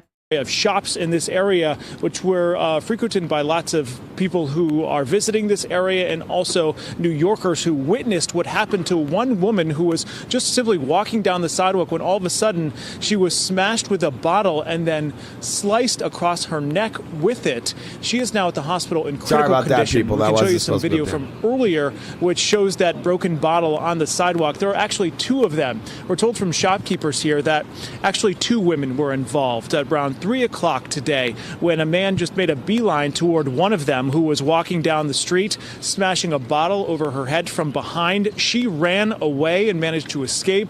Then he set his sights on a second woman, according to police, and that is when she was slashed across the neck. He took off afterwards, and police were able to apprehend him. Here's more from a witness, a store security guard, who helped that woman put pressure to her wound. The ladies then from over across the street came out to help with some tissue. Then we flagged down the car, and then everything just went fast from there. Right pressure on the neck. The girls then came to help with tissue. Guy pulled over. We had tissue. We try to stop as much pressure that we can. Again, this appears to all be at random. The motive behind it still unclear right now. We're still waiting from the latest from police as. Now, when I see this, Bob, all I think of is just the dehumanization of white people. That's really what I say, because this was just some woman just enjoying herself, possibly her day off work, hanging out with one of her friends, shopping, whatever. She just gets robbed by some random guy, and you saw the guy. From what it seems like, he didn't even rob her. He tried to rob her or something. Maybe he just attacked her for no reason. She fought back. They said he was trying to rob her. I guess she fought back and he stabbed her with and this is bottle. where carry concealed would have made a difference, because the city, second he crashed somebody over the head with a bottle, she would have been well within her rights to turn around and fucking shoot him. But that's kind of the comedy of these little corny leftist people that pretend they care about women, but they want to disarm women. They disarm women every single day. They're coming over here saying that, oh, well, a woman has a right to kill her unborn child, right? But she doesn't have the right to protect her life or the life of her living children or herself and her family or any of her loved ones. She don't have that right. So she can't carry a firearm to prevent things like rapes. But she has the right to kill her children. Yep. Right. And it's just so silly. Viral Chronicles in the comments is saying that he had posted a comment or tried to post a comment about the importance of carrying protection, and apparently it didn't go through. I'm not surprised. Anything that is deemed inciting violence violates community standards. So if you're trying to post something like they should carry a gun, they're not going to let you post it. They're going to just delete your comment. We didn't delete it. I didn't even see it, but YouTube will not allow it to go through. Oh yeah, sorry about that. It happens. I didn't delete anything. So yeah. You read the comment he said about eugenics, about Gates. The Gates Foundation is very pro-eugenics. That's the Bill and Melinda Gates Foundation was founded on abortion. Yep. That's how they started. Mm-hmm. And in case there's any questions, quandaries, or queries, the Real FUTV is not pro-abortion. Okay. So, just kind of a side note thing, how they keep calling this Musk guy a anti-Semite. I don't know if people know this, but he went to a Hebrew school. Mm-hmm. The guy is He went to a yeshiva, right? They won't tell you, but the dude most likely is Jewish. And he'll come out and he'll say he's not really Jewish. But no, people, you're not going to send your kid to a Hebrew school if he's not Jewish.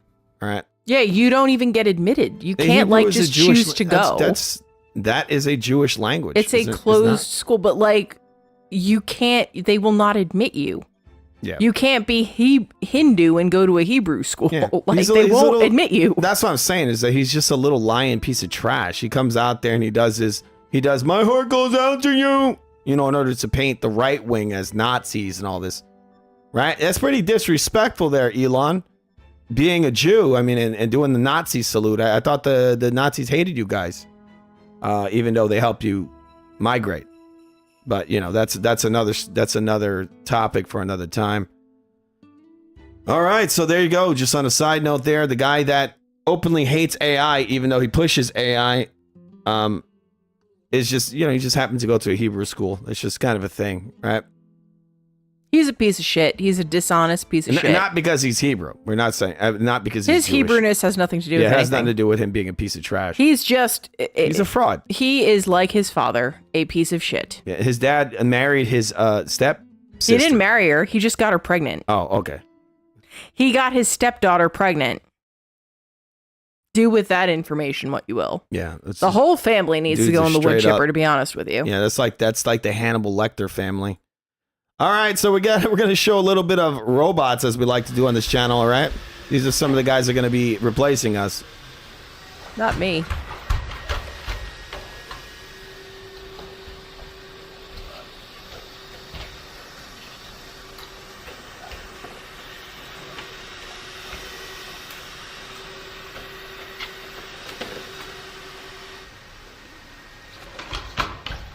All right, Bob, so what do you think of this? Him doing these little rolls and all this. Well, what they're showing is atypical spontaneous movement, right? So it's not up, down, forward, backward. It's moving on various axes, which is more difficult to program, right? Because it requires a more nuanced center of gravity and a more nuanced control of space. So what they're showing off is that I think that's the Atlas robot, probably, because that's Boston Dynamics. I think that their robot's called Atlas is even more dynamic than he was previously. Interesting. It's called Atlas because there's actually a company that's in the game Titanfall, which is like a lot of robots in there, right? And it's called Atlas. They also have another company in the game, Call of Duty Advanced Warfighter, that's also called Atlas, right? Yep. Atlas also carries the weight of the world on his shoulders. Yep. Right? From mythology. Yes. Maybe that's the idea, right? I think that the name is on purpose. Yes, of course. These are the future right here, right? Mm-hmm. And there's also a really bizarre focus in robotics on making robots that move like people. So, like, it's breakdancing and it's stumbling and regaining its balance. It doesn't need to be able to do that. It doesn't need to look like that. It's a very bizarre, like, new... Well, it's the new age of the uncanny valley. Well, they have to make it humanoid in order for us to accept it, right? That was the whole idea behind RoboCop, right? Because people didn't want to accept this robot policing them, so they had to make it half man, half robot. Well, Boston Dynamics are the ones that created that the dog. It looks sort of like vaguely dog-like in some dystopic horror film. Yeah. But that quote unquote dog is an active part of, I believe, the Honolulu police force. He's a victim. And it's out there patrolling homeless encampments and such, if I recall correctly. Well, also going back to what I was saying about the RoboCop, what happened in RoboCop is it had the man in there, right? So he had his free will and he was moral. So they tried to make him do evil acts and he refused to do it. That's kind of like God coming through the machine, right? They couldn't completely control him. And that was the issue. They wanted something they can control. They wanted a man, but the man part is what. It's the problem. That was the problem for them, right? They couldn't control him. Right. It's That's the foil that's to the biggest greed. issue with these robots is that it's all depending on who's controlling them. Yep. Right. So if you have evil people who are at the head of this, right, they're the ones programming it, then you can get some really terrible outcomes from this AI, right? You have something that's going to be making you breakfast and another thing that's carrying out some terrible, disgusting, evil orders. All right, so we have Dana White here. He's going to tell us about, this is Dana White, the guy that is the president of the UFC. He's going to tell us why he hates Ariel Helwani. All right, let's hear this. And he just says to me, "You're out. Get out of here." Get out of here. Ariel Helwani thinks. Fair enough. Who the f*** is Ariel Helwani? And historically, when you do battle the UFC, This guy is such a piece of trash, Ariel Helwani. as I've said, the house always seems to win. When Ariel Helwani broke the news that Brock Lesnar would be returning to the UFC and announced Nate Diaz versus Conor McGregor 2, sharing information on both fights without first notifying or asking permission from the UFC. According to Ariel Helwani, he doesn't think he did anything wrong. And I try to find the news and get it. So I got the Nate Diaz McGregor news. Well, I was hearing rumblings about Brock Lesnar, and I finally got it confirmed, multiple sources, and so I posted that as well. The UFC had plans to make the announcement themselves at the end of UFC 199 to excite fans and build up the hype. So Helwani's leak of this information angered the organization and specifically Dana White. He's a victim. He's a crybaby. Yeah, that is true. He is a crybaby and a victim. He pretends to be a victim. He's actually a most likely a product of nepotism. This guy's overnight famous. He went from some nerdy dude to somehow being the number one source of all information in MMA. Like, how did that happen? They're employing this guy in all kinds of different stuff. I mean, look, he's an MMA guy for years. He doesn't give a shit about boxing, and somehow they employ him to do commentary on boxing. How does and that his happen? commentary is Terrible. is bad. It's terrible. He doesn't know anything about boxing. Like, if you have been given this platform, right, and it's objectively true, it was given to him, right? He didn't earn it. If you have been given this platform, it would at least behoove you to do something fucking useful with it. And he doesn't. He's boring. He is pretentious. And his questions are just pedestrian. Like, I could find more interesting content just randomly polling the For You page of my Instagram feed. And that incenses me in a very specific way because you have been given the world and you shit on it. So honestly, if Dana White elected to kick him out of the Cool Kids Club, I don't fucking care because he's a piece of shit. The end. All right, so we got supposedly there's a fallout here between Donald Trump and Elon Musk. I don't buy it. Yeah, allegedly they're breaking up. I but think it's just more political theater. Yes, exactly. I think that's correct. what it is. Absolutely agree. All right, people. We had this episode set up a few weeks ago. We were supposed to do it weeks ago, but again, the news cycle moves so quickly that I mean, what is new today is old news tomorrow. All right, so we're gonna look at this right now. All right, Bob. So what do you think about this right here? Donald Trump threatening Elon Musk, saying there's going to be consequences if he funds the Democrats. Well, the I just think it's kind of odd because, look, Trump funded the Democrats. Yep. Trump, for most of his life, was a Democrat. Yep. So what do you think about this? I think it's distraction. It's distraction from the escalation in various different foreign engagements in which we've been involved. I think it's distraction from the consolidation and reorganization of power and specifically economic power in this country. I think it's distraction and subterfuge. And honestly, I don't give a fuck. It's also like a way to save Elon Musk's reputation, right? He'll just shed all of this. Well, yeah. Everything, and he'll put it all on Trump. It uncuffs Tesla, the company, right? Mm-hmm. Because now Trump is saying, "Oh, I'm going to cancel all your contracts," right? Yes. Which could then kind of revivify Elon Musk as some sort of folk hero to the blind. So it's all just subterfuge, because I bet you if you look deeply, if you get a forensic accountant in the mix, I am certain that there are members of the Trump camp that have bought heavily into Tesla. And when Tesla starts going up again, they're going to reap the rewards of the dividends. Like, this is all about consolidating financial power. This is all about doubling down on the further separation between that 1% and the rest of the peasants. This is objectively a return to the medieval feudal lord state. And Trump is absolutely part of the organization, part of the inertia moving in that direction. Yes. And it's an objective truth.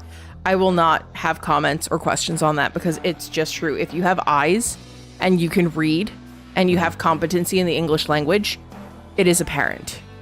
It's not up for discussion.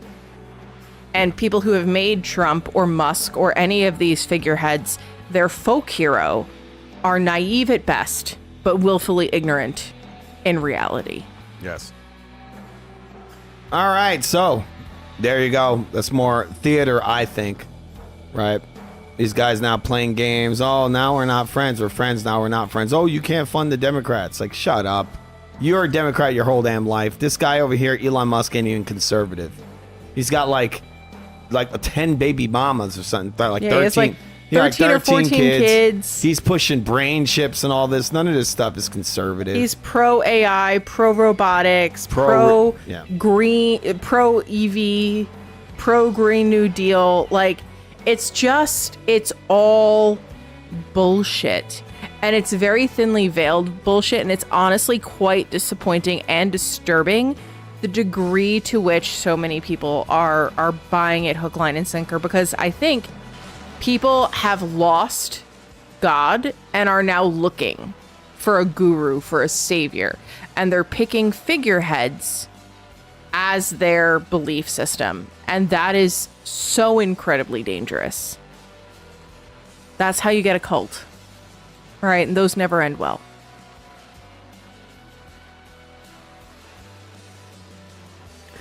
Yeah, there's a lot of stories we have. A lot of these are older. I have an article here. It talks about Musk has a video game set up in his government efficiency office. The only issue with the story is the fact that he's already left the government, right? Mm-hmm. Well, he's left it for now. I'm sure that the next time they got another angle for it, you know. It's all distraction. So whenever, like, for me personally, whenever I see these like very hysterical soap opera-esque things, I look at what bills are currently on the floor or heading to the floor. Like, what are you trying to do? What are the dingleberries in this bill that you're putting forward? What are you hiding? And that's usually what's actually going on, honestly. This lovers quarrel between the two of them, who cares? Fuck both of them, honestly. All right, so we got some more stuff to look at over here. Again, people, this show was supposed to happen weeks ago. Next show, I'm gonna try to stay on top of the CW news. I'm gonna do it more often. But if you're new over here, remember to subscribe to the Real Food TV, people. We're gonna be doing some shows. The CW news is gonna be on Rumble.com.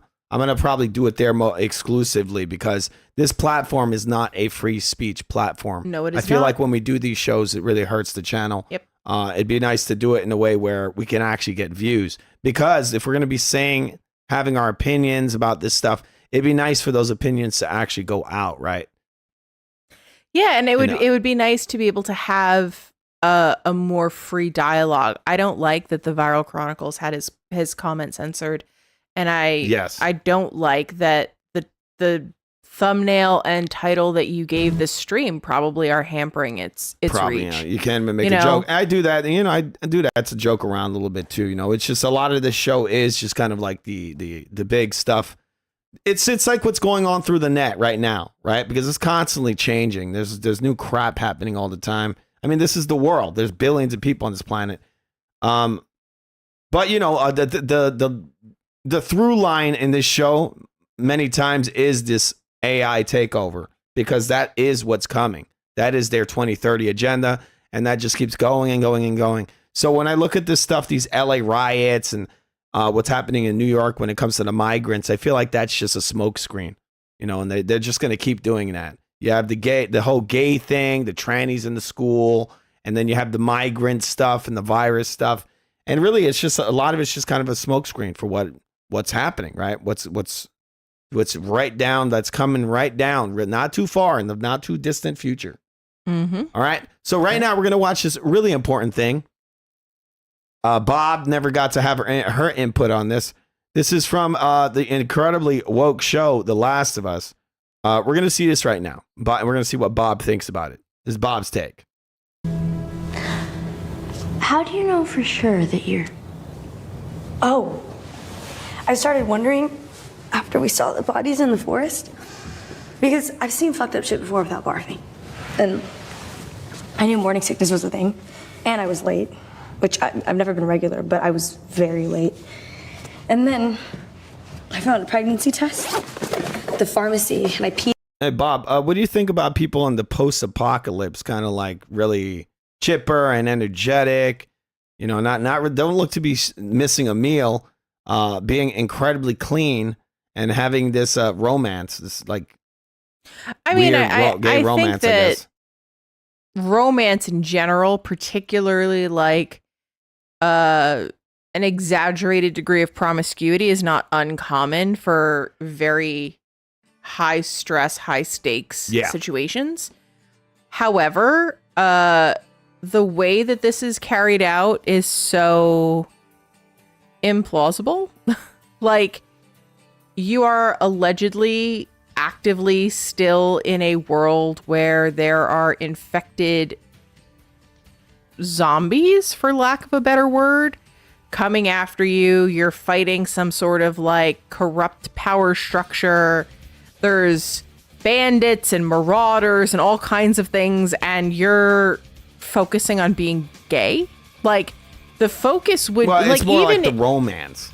Even if you were inclined towards a member of the same gender, right? Well, sex, it's not gender.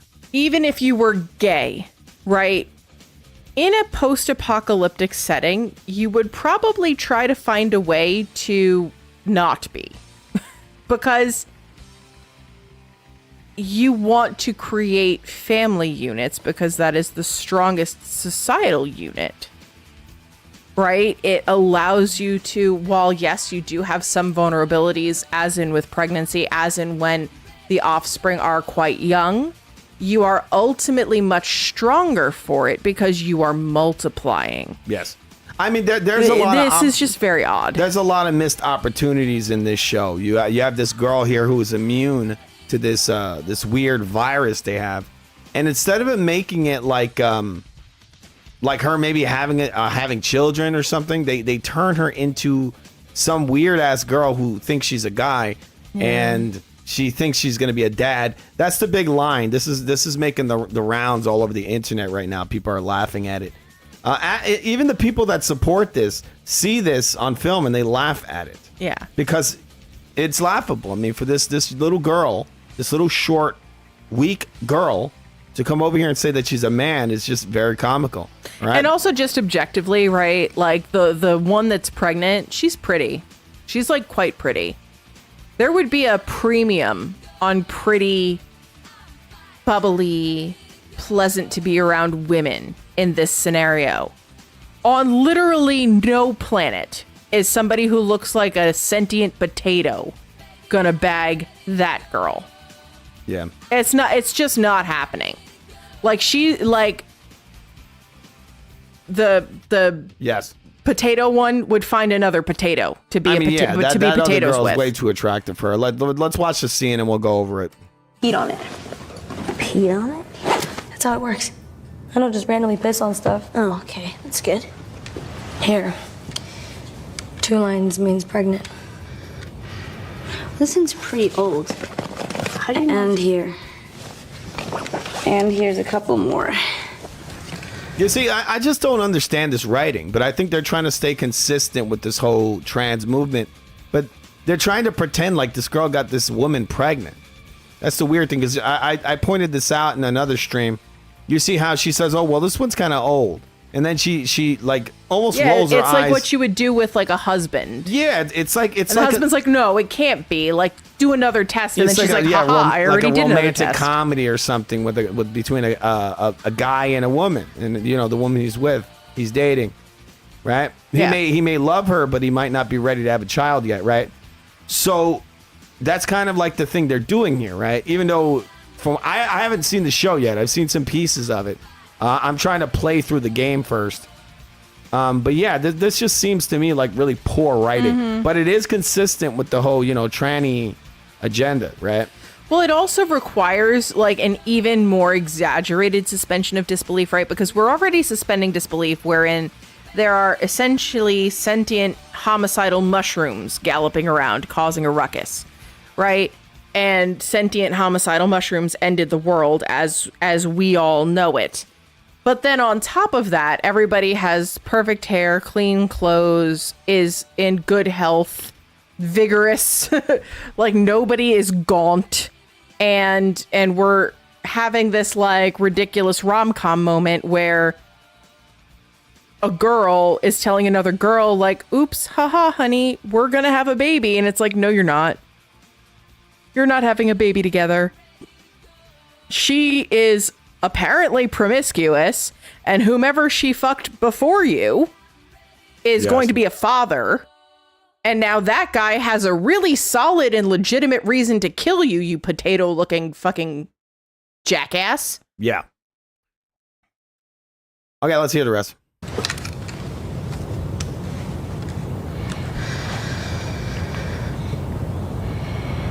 So we're having a baby. I mean, we and also, I guess, Jesse here. It was Jesse, right? So we're all having a baby. Holy shit. I'm gonna be a dad. Yeah. That's the part that a lot of people online really have a big problem with. I mean, the acting is terrible.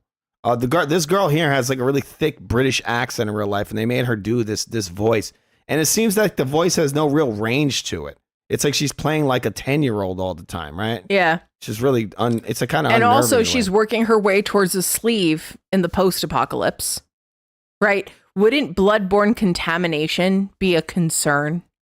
But she's got tattoos that she did not have when first this all occurred, because she was born. Well, they played her off like some during the apocalypse. She got like teen angst, and somehow she's able to get tattoos and all of it, right?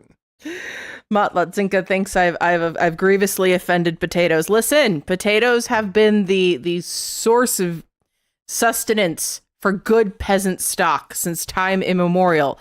But there is not a sentient human being on the face of the planet that is Earth that can look at the two of them and tell you that makes any goddamn sense. What's funny about this scene is that there's a lot of people that are actually laughing at it and saying that, oh, well, that whole I'm going to be a dad part, that was intended to be a joke. What do you think about that? Dad. I'm going to be a dad. I think that they are just going with whatever the public sentiment is. If the public sentiment had been like, oh my God, this is so touching, this is groundbreaking, they would have been like, yes, we're pushing boundaries. But they're all laughing at it. But because everybody's laughing at it, they're like, oh, haha, it was meant to be comic relief. Like, the people who are writing this show, the people who are running the show do not care about the intellectual property that is The Last of Us. I think in a lot of ways, this show is really exposing how much people really did believe in this, this kind of like trans movement. This girl's coming out with her her gender reveal, I guess, if you can call it that, because that's really what it is. This whole gender shit, I gotta be completely honest, gender is a load of shit. There's only sexes. That's all there is. There's no such thing as gender. It's bullshit. There's only sexes. There's a man and there's a woman, and there's all the in-betweens are just people that are deformed. And you don't have to hate someone for that. They have issues, physical issues. They may have like internal testes or their vagina's closed shut. I don't know. But that's an anomaly. That's an aberration. Yeah. That's a mistake. Well, I mean, not to say that, it's a genetic mutation. It's a mistake. Yeah, those are not genders, and those people usually... And they're usually sterile. Yeah, they're sterile, or they still have a sex. They're usually male or female. That's what they are. Yeah, they have a dominant presentation. Exactly. Like androgyny is often more tied to the prevailing fashion tastes, the prevailing definition of beauty, the societal standard for beauty, than it is any biological issue, right? Well, I don't think there's a societal standard for beauty. I think beauty is just beauty. No, there very much is a societal standard for beauty, right? Because that is why we can look at how people presented themselves in 1865 and see that it is meaningfully different than how people presented themselves in 1925, No, right? I'm saying like the societal standard for beauty changes.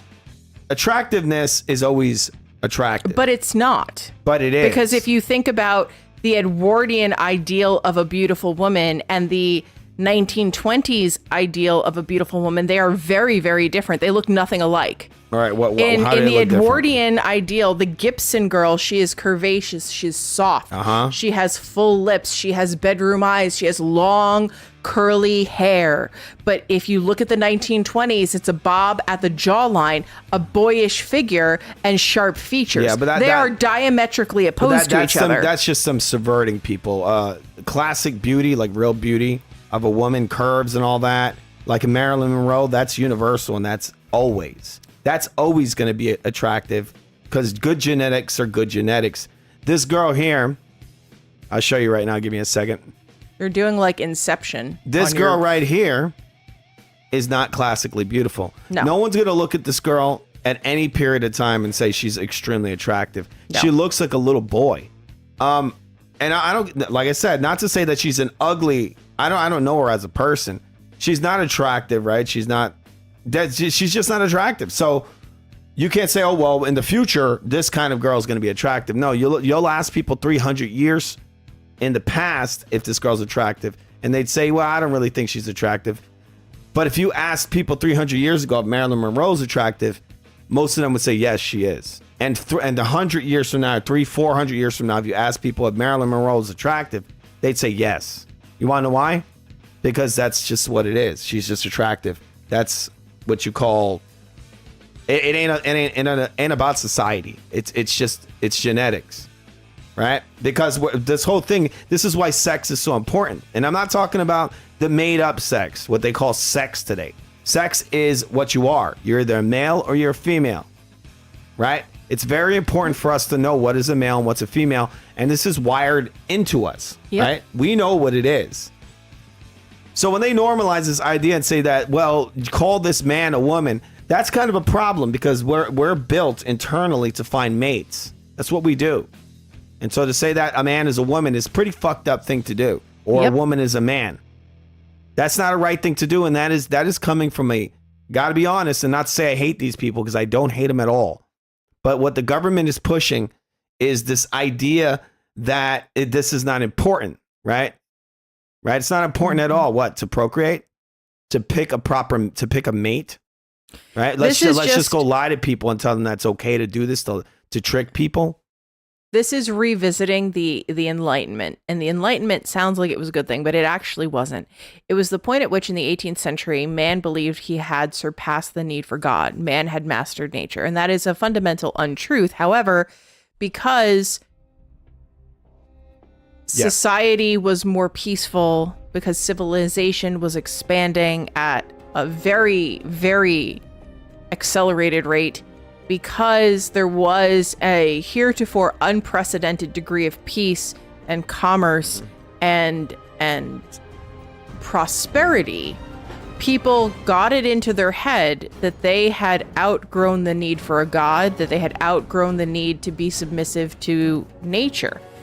And this is the Enlightenment of the 21st century, and it is following exactly the same pitfalls and foibles that the Enlightenment of the 18th century did, right? It is hubris. We are always Icarus. And I think that many people read the myth of Icarus and they don't actually understand that we have always been and will always be the Icarus that flew too close to the sun and fell to his death because of hubris. But as much as these people try to manipulate people through language, and telling them what they need to believe, and if they don't believe it, they're a bigot, and so on.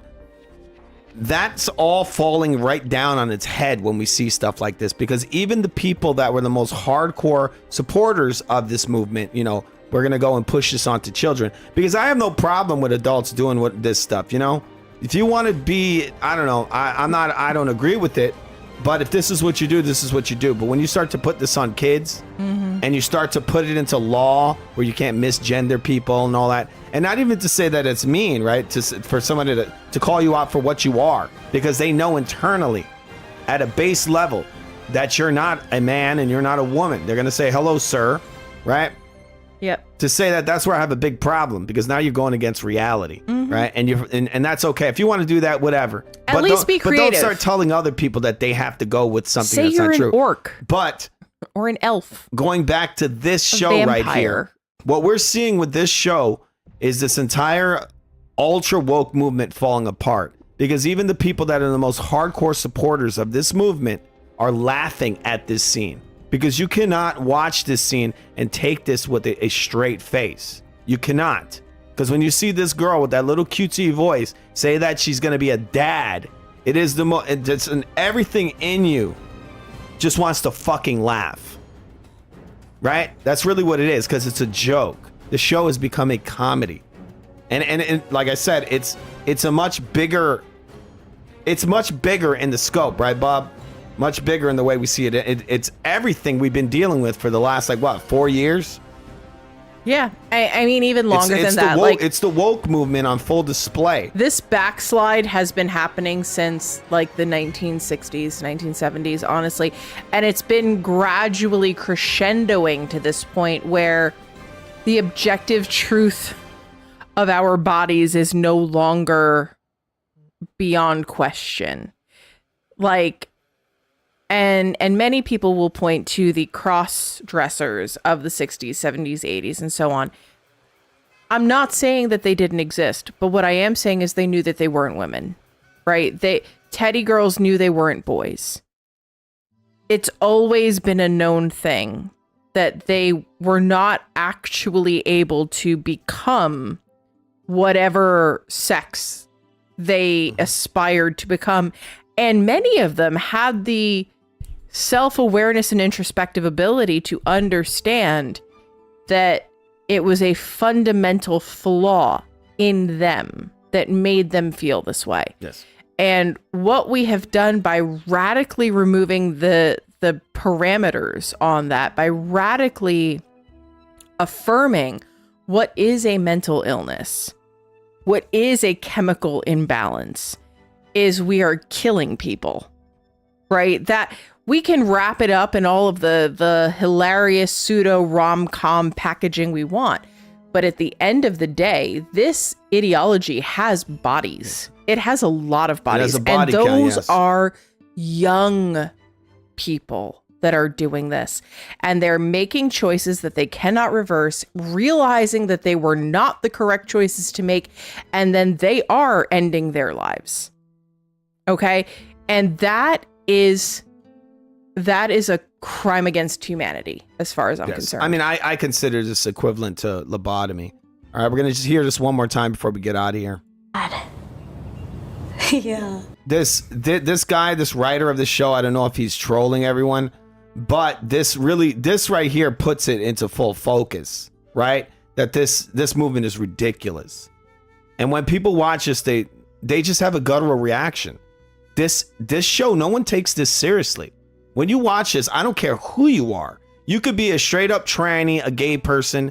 You could be the most liberal person in the world. And when you watch this girl say this, you cannot believe this. Because you know, every part of you knows that this girl's not going to be a dad, okay? And especially in a post-apocalyptic scenario, right, where there is literal physical danger all of the time, and there is a struggle, allegedly, right? You would never know it looking at them, but there is allegedly a struggle for resources. There is violent opposition, right? Yeah. What is she gonna do? What's she gonna do? Okay, even if we gender that thing in the way it wants to be what is he gonna do? Yeah. Okay, he's what, 5'4"? 140 pounds. She is a very small woman. has all of the fortitude of a fucking used Kleenex, what is that person going to do to keep a newborn baby safe? And the post-apocalypse, what is that person trying to kill them? What is that person going to do to go out and hunt? Like, I'm not saying that women can't hunt. There are some really excellent female hunters, but in this scenario, they're not doing canned hunts. They're not going out with a high-powered rifle and an excellent scope and leveling the odds between them and a bison. Yeah. So what is that person how is that person gonna provide for a woman and child, a newborn child? How is that person gonna like occupy the role of protector and provider? Yes, They I mean can't. she has guns. She has guns, but I mean, the whole point is that no one's ever going to take this seriously. This completely destroyed this entire show. A lot of people actually really like this show, and people are leaving it in droves. From what I hear, the show's actually lost over 50% of its audience, and I don't think they're coming back. I think they're going to keep laughing at this. The next season, they're talking about the character that killed the father character in the show is going to become the main star of the next season. No, this thanks. show it's hit a brick wall, and I knew it was going to come. But the funniest thing about it is, like I said, the ultra woke are even leaving this show. And with this line right here, like I said, most people would watch this and cringe and turn this shit off. Let's hear it one more time. Holy shit. I'm gonna be a dad. I'm gonna be a dad. I'm gonna be a dad. No, you're not, because you're not a guy. Also, even if you were a guy, you didn't get that girl pregnant. Nope. Right? In the show, she got impregnated by a man, by a different man, by a man, not by And the this dude girl. that got her pregnant is in the picture, Yeah, I because mean, I've seen the follow-up scenes to this. This show's like an episode of Jerry Springer. It's Where fucking disgusting. Ellie and this Jesse character like get into like a verbal confrontation over this situation. Jesse's like a big dude. If Jesse wanted to remove Ellie from the census in that moment, he absolutely could. And there would be nothing Ellie could do to stop him. I don't care about guns or this or that or the next thing. He is a physically larger, stronger human being who, if he so chose, could absolutely evict her from existence.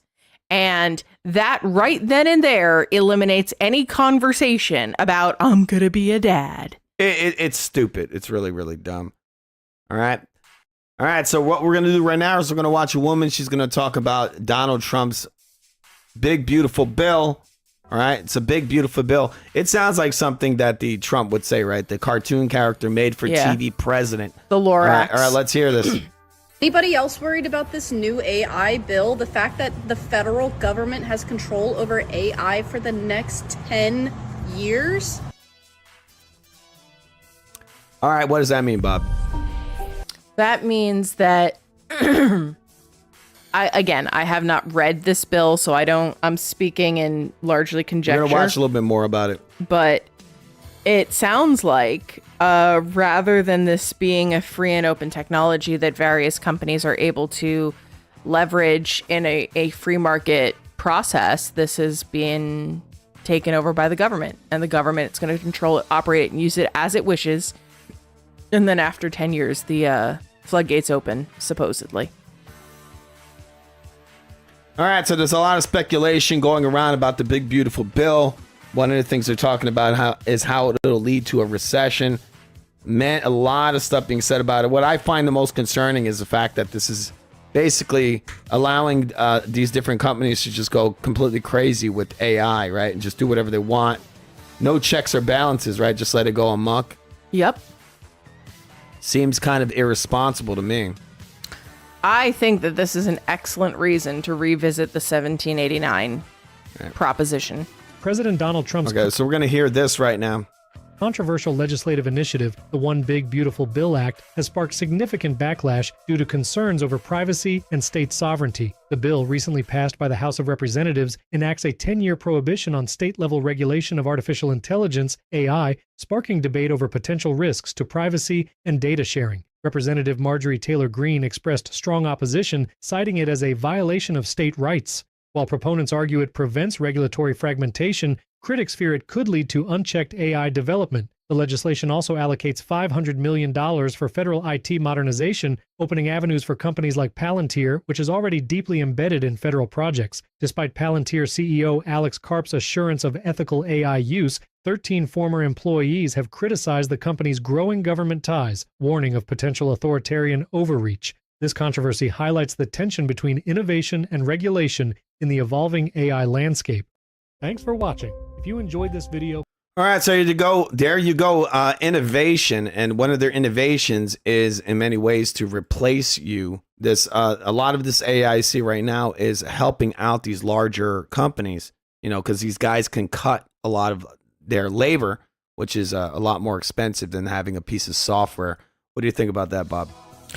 I think that that's a very real problem, but the other very real problem is utilizing AI to scrape data with impunity, wherein the various three-letter organizations are able to leverage technologies like those created by Palantir, like those created by Oracle, to backdoor into not just apps, right? Because when you use YouTube or Facebook or Instagram or TikTok or whatever else, that you are essentially handing all of that information over directly to various intelligence bodies. But this would be able to get into like your Wi-Fi enabled refrigerator, your router, anything. It is the ultimate level up for the Patriot Act in a sense. And that's the thing that scares me. I'm less concerned right now about a robotic overthrow of society because I think that the robots that exist are still a little ways away. But what definitely paves the way for those robots is this hyper effective Big Brother state, right? This is the introduction of 1984. Like, this is 1984 made manifest. And that's very, very concerning. Well, yes, it definitely is. I mean, this technology is really it's kind of fairly new, isn't it? Mm-hmm. And for them to be not having safeguards for it is even worse because AI, in itself, it may actually speed up production and it has a lot of benefits. Yep. One of the biggest problems with it is that obviously the effect it's going to have on society, right? If you bring this in and you're able to replace like huge numbers of jobs, that's going to be a big problem. Both skilled and unskilled. So they need to have some kind of regulation on this stuff, right? Yep. And I hear a lot of people right now, they keep going on about, oh, it's a private company, and they bring in stuff like affirmative action. Well, how do you push that onto them, right? They have to have like quotas. Yep. That's pushing like certain rules onto private companies, right? Don't we hear this all the time, Bob? Mm-hmm. They come in there and they're like, Facebook can do this and they can do whatever the fuck they want because they're a private company. But let's see how you feel about that when most of these private companies start removing 90% or more of their human labor force. We're going to see. Yep. Are you going to be saying they're a private company? Is that what you're going to say? Like, I'll put it into context, right? So when you are a clinician who needs to read, and this is a popular example, but it is a very apt one. When you are a clinician who has studied for years and years and years and years and years, like we're talking at least 8 to 10 years post-secondary education. So 8 to 10 years post-college, right? Yes. Before you are like a fully fledged, vested clinician able to operate in your own right. It takes you that long to learn how to effectively and accurately read an X-ray. Okay? That is years. That is a decade of cost, of effort, of learning, of trial and error. You can teach AI to effectively and accurately read X-rays in 6 months. Okay? So when you think about this from a hospital system perspective, which makes more sense? We're going to pay $160,000 a year to this pulmonary oncology specialized radiologist, or are we going to just download an AI platform? I mean, yeah, that's why I'm saying like this whole immigrant shit is just a smoscreen. It really is. It's a lot distraction. of this immigrant stuff. It's a distraction because in the end, this AI is the most dangerous thing you'll ever probably experience in your entire life. It's up there. All right, so since we have the Stargate, project. What we're going to look at right now is the trailer for the film Stargate. All right. We're going to see if we can get something from this. All right. 1 second. All right, Bob. So how you feeling? I'm feeling fine. How about you? Do you think what we're doing here is incredibly meaningful? I think it is. I think that it's encouraging people to have these conversations, to think a little bit more deeply about things. All right. All right, we're going to watch a trailer for Stargate.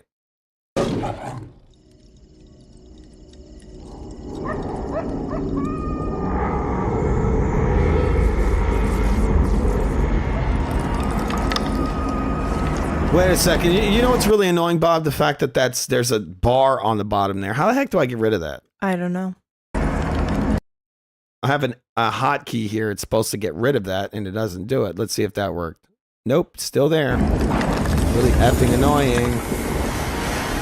All right, 1 second, people. Sorry. All right, so I guess that's staying on the screen.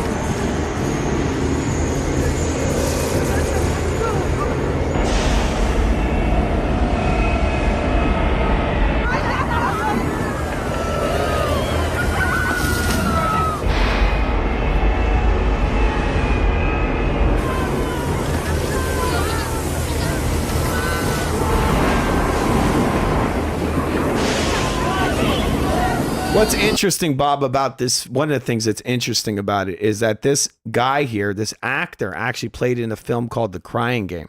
Yeah. He played a transsexual. Oh, that's You know that? interesting. I didn't It's one know of the that. first popular films about a transgender topic. It starred, I think it had Forrest Whitaker in there, which is kind of interesting. The movie wasn't terrible. It's kind of an interesting story, but I just think it's kind of interesting that we're having this big debate about transsexuality and all this stuff. And then we're also having this project called Stargate. It's kind of, you don't think that's kind of weird? It is weird. It's a weird connection. It's a there. weird kismet. Like we're seeing that right now, these two topics.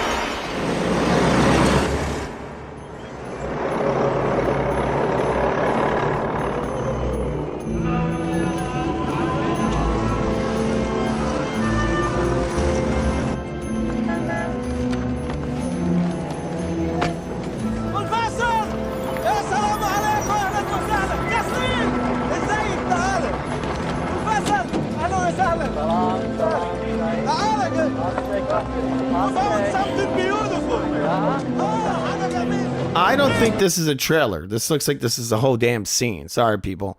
I'm gonna find the trailer and then we'll come back to this. I mean, it looks like it's almost over. It's a scene. It's not even a trailer. All right, so we're gonna Okay. watch a trailer. But before we get into that, we're gonna watch this YouTube personality. She's become very popular lately. Her name is Melanie Mack. She's gonna talk about the Christians must accommodate the LGBTQ community. This is a quote from Russell Brand. All right, we're gonna see what she has to say. This seems to be like a kind of, and I think it's kind of a red herring, this topic. But we're gonna watch her video real quick. All right, see if we agree with what she's saying. All right, 1 minute, 1 moment, please. Wig right now, but I am actually vehemently against the LGBTQ plus alphabet mafia and all of that stuff. I am strongly against it, and you will be seeing me explain a lot of this in this video. Sorry. Now, Russell Sorry. Brand has come That out just saying glitched that the hell conservative out. Christians need to accommodate the LGBTQ plus, and to which I completely disagree. Now, I do not want this video to turn into a bash fest for Russell Brand, because I don't think that he's a fake Christian or anything like that. I think he's going through this baby Christian phase, because, I mean, don't we all go through that? And I have been in a similar position myself, to where it was like, okay, I'm calling myself Christian, but I still want to support things of this world, like the LGBT stuff and things like that. And what it took was me actively reading the Bible daily, and for me to see just how much God truly hates these abominations of living, of actions.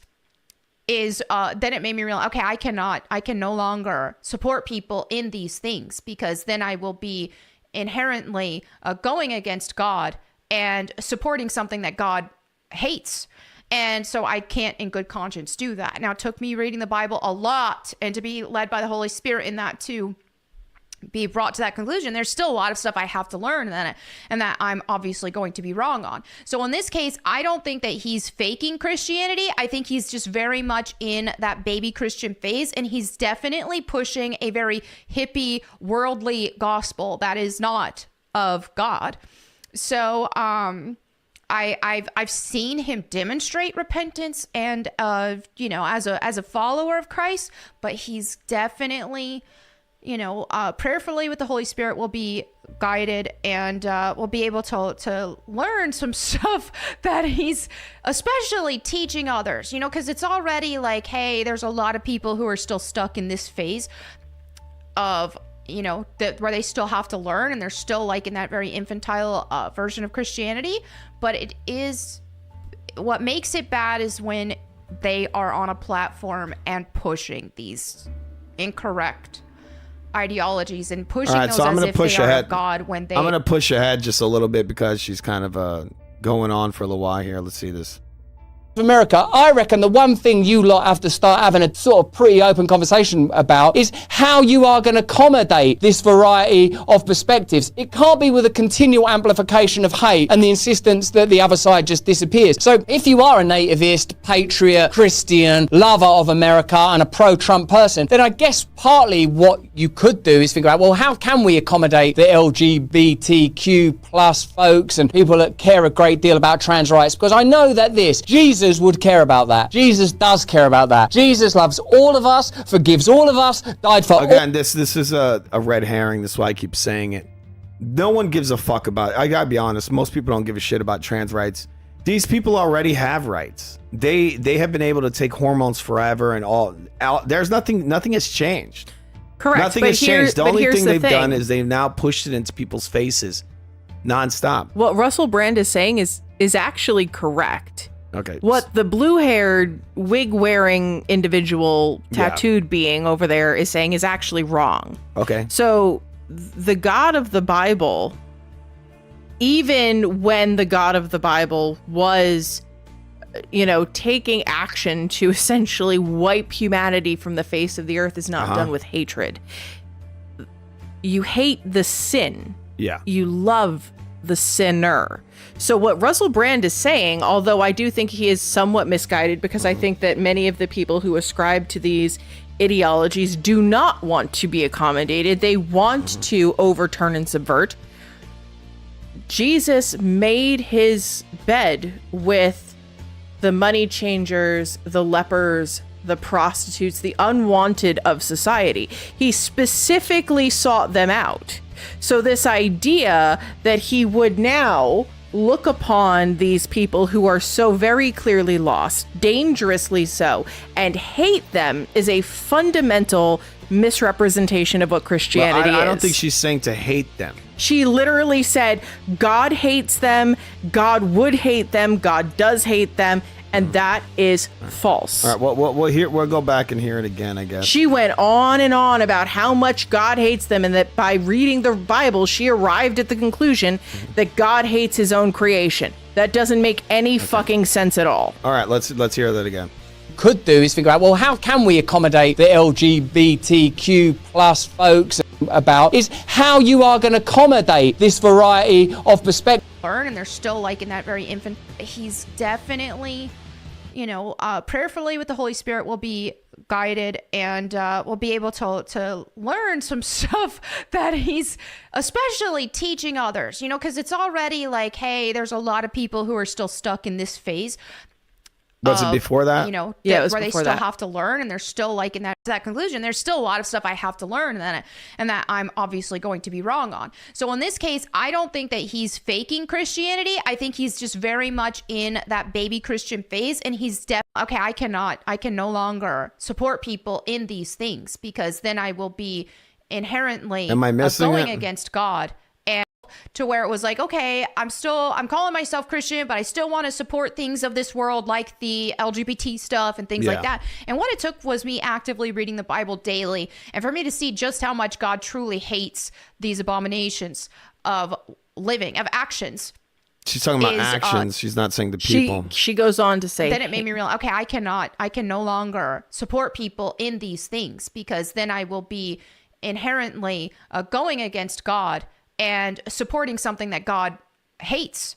And so I can't in good conscience do that. Now, it took me reading the Bible a lot and to be led by the Holy Spirit in that to be brought to that conclusion. There's still a lot of stuff I have to learn and that I'm obviously going to be wrong on. All right, so in this case, it sounds I don't like think that he's... Well, she said the action, right? Yeah. Not the person. Right? But she is taking the position. But it's basically what you just said. Yeah. Hate the sin, not the. She is taking the position that rather than calling these people in with love and with compassion, that you cannot do any of those things because it is wrong. It is in defiance of God. You are not going to get people to reconsider their position, particularly a sincerely held position, if you tell them that they are damned to hellfire. You're just not. They're going to be like, okay, well, your God hates me. Well, and you hate me, so fuck off. What she's saying is that he's saying to accept sin in this way and to basically love the sin. And she's saying, I cannot accept the sin. I cannot love us. You know, these actions are wrong. That's what she's saying. He's saying to love the sin. Right? But it is not the place of a human being that is fallible to judge. I don't think, look, when it comes to all this crap, I think this shit's all a red herring. All this heavy push on transsexuality and all this other shit. It's all bullshit. It really isn't our business. The only problem I have with it is the fact that they shove it in people's faces daily. They're just constantly beating you over the fucking head with it. This has been labeled transsexuality as a disorder. That's a fact. It's a disorder. A man is not a woman, and a woman is not a man. And they never will be. That's a fact. This whole thing about gender identity, I guess. I mean, there's also crazy people out there who are schizophrenic who think they might be a cabbage, you know. Or think they're someone who they're not. They'll think they're like Donald Trump when they're actually, their name is Rob, you know, their name is Jose. You know, and they don't have millions in the bank and they just aren't Donald Trump, you know, so we're just supposed to go with that's cool. That's not right. All right. So it's a disorder and you don't hate people for a disorder, but you don't accept it as normal. Right. And that's what they've been pushing on people. And again, it really is just a smokescreen because it really doesn't matter. This transsexuality has been around for a very long time. Probably, who knows how long? Maybe from the beginning of time. We have no idea. I'm pretty sure it's been around for hundreds of years. Yeah. It even exists. They have literature about it going back, what, hundreds of years, Bob? Yeah. They even have the first transsexual surgery was done back in, what, the 1920s, as far as I know? Well, I mean, that is a modern surgical intervention, but people have been living as cross-gender for millennia. Yeah, trying to live as women, yeah. And Dark in the comments on YouTube is saying, Jesus also said, and I'm paraphrasing, that he came not to bring peace but a sword. That is true. Like, the issue is you can't just kumbaya your way to solidarity and prosperity. You People do forget at some about point, Revelations, right? Right. They also forget that he went into the temple courtyard and flipped tables and whipped people. I mean, there are times where violent opposition is necessary. However, you should not lead with violent opposition. That like, just thinking about this as a logical human being, right? Your goal is not to kill these people, right? Your goal is not to subject them to enslavement and imprisonment. It is to bring them to enlightenment, and you are not going to do that with violence. But the way I see it is this: look, you don't agree. You don't have to agree with it, and they don't have to agree with you. The whole thing, the biggest issue I have, is that they pull it out. They put it all out up front, in front of the public. They put it on the public stage, and they're constantly shoving it in your fucking face. And then they're telling you have to agree to it. That's not right. That's not right to do to anybody. And I'm pretty sure the people that support these ideas would say it's not right for you to put your beliefs on them. And they do it all the time. They're constantly saying, oh, I don't want you to be teaching me this stuff, right? I've literally seen these people say it's wrong to teach religion in school. Well, if it's wrong to teach religion in these schools, then why is it okay to push this ideology in the schools? Because I've actually seen this in the schools. We've seen it around here. We did some work in the high school, and they actually have this shit on the bathrooms, right, Bob? They have the all-inclusive bathrooms. They have a man/woman on these bathrooms now. And that's an agenda. That's part of an agenda. Yeah. I think really they're just trying to confuse kids. Because when you're growing up, you're dealing with so much, your hormones and all that. And then they're throwing all these false identities at you, these fake sexes, these fake genders. This is not right to do. But we're going to listen to the rest of this video. Spirit will be guided and will be able to learn some stuff that he's especially teaching others, you know, because it's already like, hey, there's a lot of people who are still stuck in this phase of, you know, where they still have to learn, and they're still like in that very infantile version of Christianity. But it is, what makes it bad is when they are on a platform and pushing these incorrect ideologies and pushing those as if they are of God when they are honestly of the devil. What he is saying here is coming from Satan, like the point of it. He doesn't realize it, I don't think. But let me just go ahead and play this. States of America, I reckon the one thing you lot have to start having a sort of pretty open conversation about is how you are going to accommodate this variety of perspectives. It can't be with a continual amplification of hate and the insistence that the other side just disappears. So if you are a nativist, patriot... there's nothing wrong with it disappearing. It's always been underground. This is another thing I don't agree with is this stuff is just people creating false identities. Do we need to just project every false identity into the world as a real identity? Should we be doing that? I don't think so. I don't think so. I think a false identity could stay behind the curtain. You don't need to bring it out on the public stage and claim it to be real and fly a flag and all this other shit. It's been out there. Everybody knows about it. People have known about it for a long time. There's been movies. What I remember, even as a kid, I watched the Naked Gun films. There was the second film. You had Anna Nicole Smith, right? Yeah. She might have been a man in real life, the way they showed this, because she was a big lady. Anna Nicole Smith, right? You got the, what's that guy? Leslie Nielsen. He comes out, they show a shadow, and you see a wiener, right? You got the movie Ace Ventura, Pet Detective, right? You got the tranny scene in there. You got the movie The Crying Game. We showed a little bit of the Stargate. That actor was in a film called The Crying Game where he played a transsexual. You got the film Boys Don't Cry, right? Another one which sympathizes with these people. No one really even hated these people. They just didn't give a shit because most people don't deal with these issues, right? You're going to take this very small part of the population and you're going to project it out there like it's the broad, it's like a big spectrum, right? It's a large portion of the public, and it's really not. So why are you beating everybody over the head with this and trying to normalize it? It's not normal. And that's not to say that I hate these people, right? But this is not normal. So why do you keep trying to normalize it? Okay? Christian, lover of America, and a pro-Trump person, then I guess partly what you could do is figure out, well... He's putting this out there like people need to know about this. This is just confusing people, especially children, to be putting this shit in their head. I don't think it's right to be putting this in kids' heads because kids are already looking for their identity, and you're gonna toss 1,000 false identities at them. It's gonna fuck them all up. Well, how can we accommodate the LGBTQ plus folks and people that care a great deal about trans rights? Because I know that Jesus would care about that. Jesus does care about that. I mean, does that even make any fucking sense, Bob? Trans rights? I think that what he's getting in the reads, but essentially he's just emphasizing this hate the sin, love the sinner mentality, right? Where just behaving hatefully is not going to accomplish the goal. If your goal is to get them to die or cease to exist, then yes, okay, hating them and being violent towards them or being exclusionary towards them will get you there. But if your goal is to actually help them find enlightenment and find salvation, right, which seems to be the goal of these proselytizing ideologies, then doing that is not going to work. So you have to figure out what your goal is. The thing with me that I think is that why do you need to save these people? If these people want to be the way they are, just leave them the fuck alone. The whole issue with me is that they're pushing this onto people, especially children.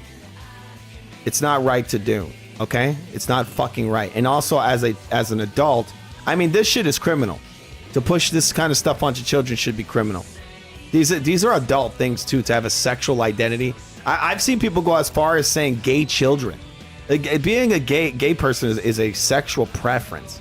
Yes. So you're saying children are sexual beings, right? I mean, I definitely don't agree with that. This stuff is very weird to be pushing this onto kids. All right. Jesus loves all of us, forgives all of. All right. So we have a comment here from Dark. You want to read that there, Bob? Yeah. Those people even hijack the rainbow. The rainbow originally is the sign that God would not flood the earth again, according to the Bible. Yes, it is the manifestation of the covenant.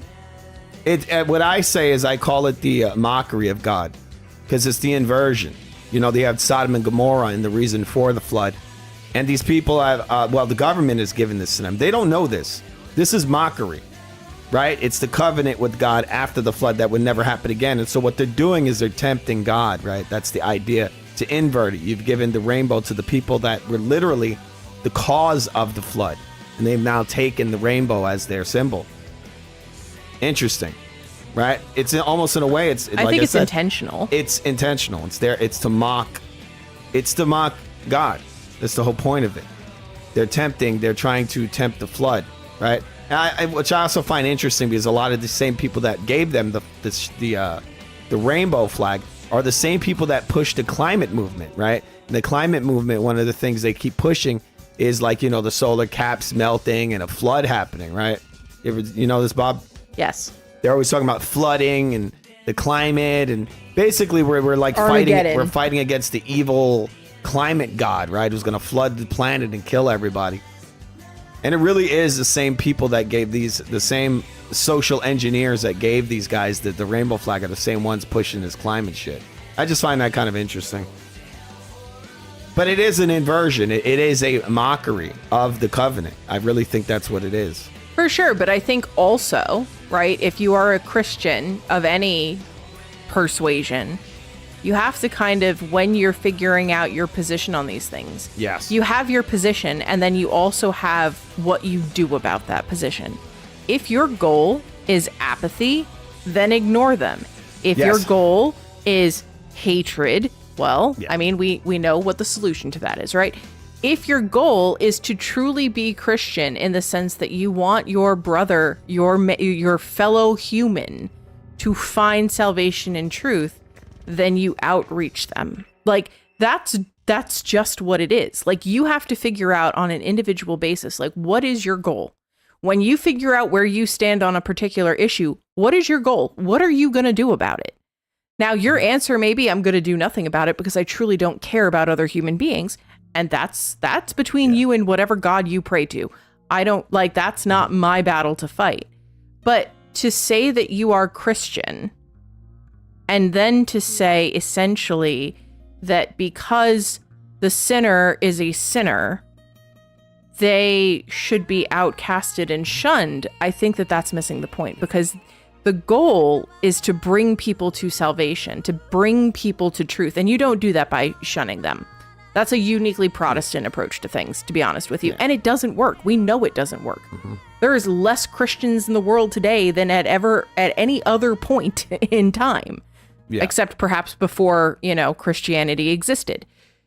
And it is because so many of these Protestant like hellfire and brimstone sects are coming up and taking this approach, or taking the diametrically opposed approach and saying, yes, lesbians can be priests, and it's the lack of a central ideology. It's a lack of a central philosophy.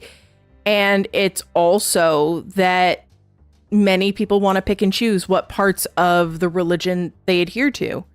And that weakens the religion, right? Yes. So if you are going to be a follower of Christ, then you must live as Christ did. And what did he do? He found the downtrodden, the broken, and the lost and brought them to the light. So if you want to call yourself a Christian, yes, you got to be a Christian. You can't be Martin Luther, right? You can't be Calvin. You can't be any of these ideologues and theologians who thought themselves greater than the message. You got to just do what he did. I mean, it ends up being like what I call it is it's the inversion. It's the Antichrist. That's really what this is. A lot of people that follow this and get this spirit of rage in them, they turn red, right? You always see the devil, the depiction of the devil is like a bull with horns, right? And he's red. It's a sexually charged, violent energy, right? And then the horns are like, to me, it's a symbol of being confrontational, right? Aggressiveness, trying to clash with your fellow man, right? Violence. This is what this is. This is people just pointing fingers and saying, oh, you're a fucking piece of trash. You're garbage. You should die. God should strike you down, blah, blah, blah, that kind of thing. And all it really leads to is the inversion. It's the inversion of the cross. It's literally the fucking Antichrist. That's the energy that they're waking up. This is how you bring in the new order, right? Is through this Antichrist spirit. This is how you change the world. You wake up the demon in all these people, right? You turn them away from Christ.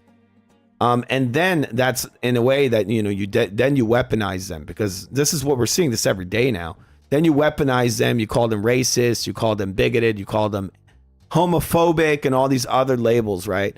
And that's how you come in and you strip them of all their rights. And in a lot of ways, they actually deserve it, because they allowed that demon in them they feed it. And this is what these guys do to you. They feed that demon.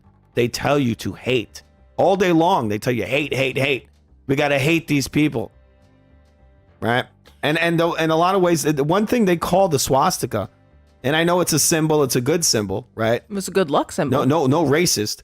It's that symbol's existed for thousands of years. The swastika, and this is what the negative charging. This is what they talked about when they talk about one of the things Bob has told me about. A lot of people they're really into this, the negative charging of symbols, right? Mm-hmm. So this is what Crowley did, right? And this is what they're doing to the crucifix right now, to the Christians. I notice it all the time with the Christians. They negatively charge the crucifix. Mm-hmm. I mean, it's kind of negatively charged to begin with, right? It started off as a symbol of basically of death, right? It's actually intensely positive, because although but what I'm saying is that symbols change. Cross, you can take a symbol and you can positively charge it as well, right? So you take the symbol of a crucifix. A crucifix was something they used just to kill people, right? Yep.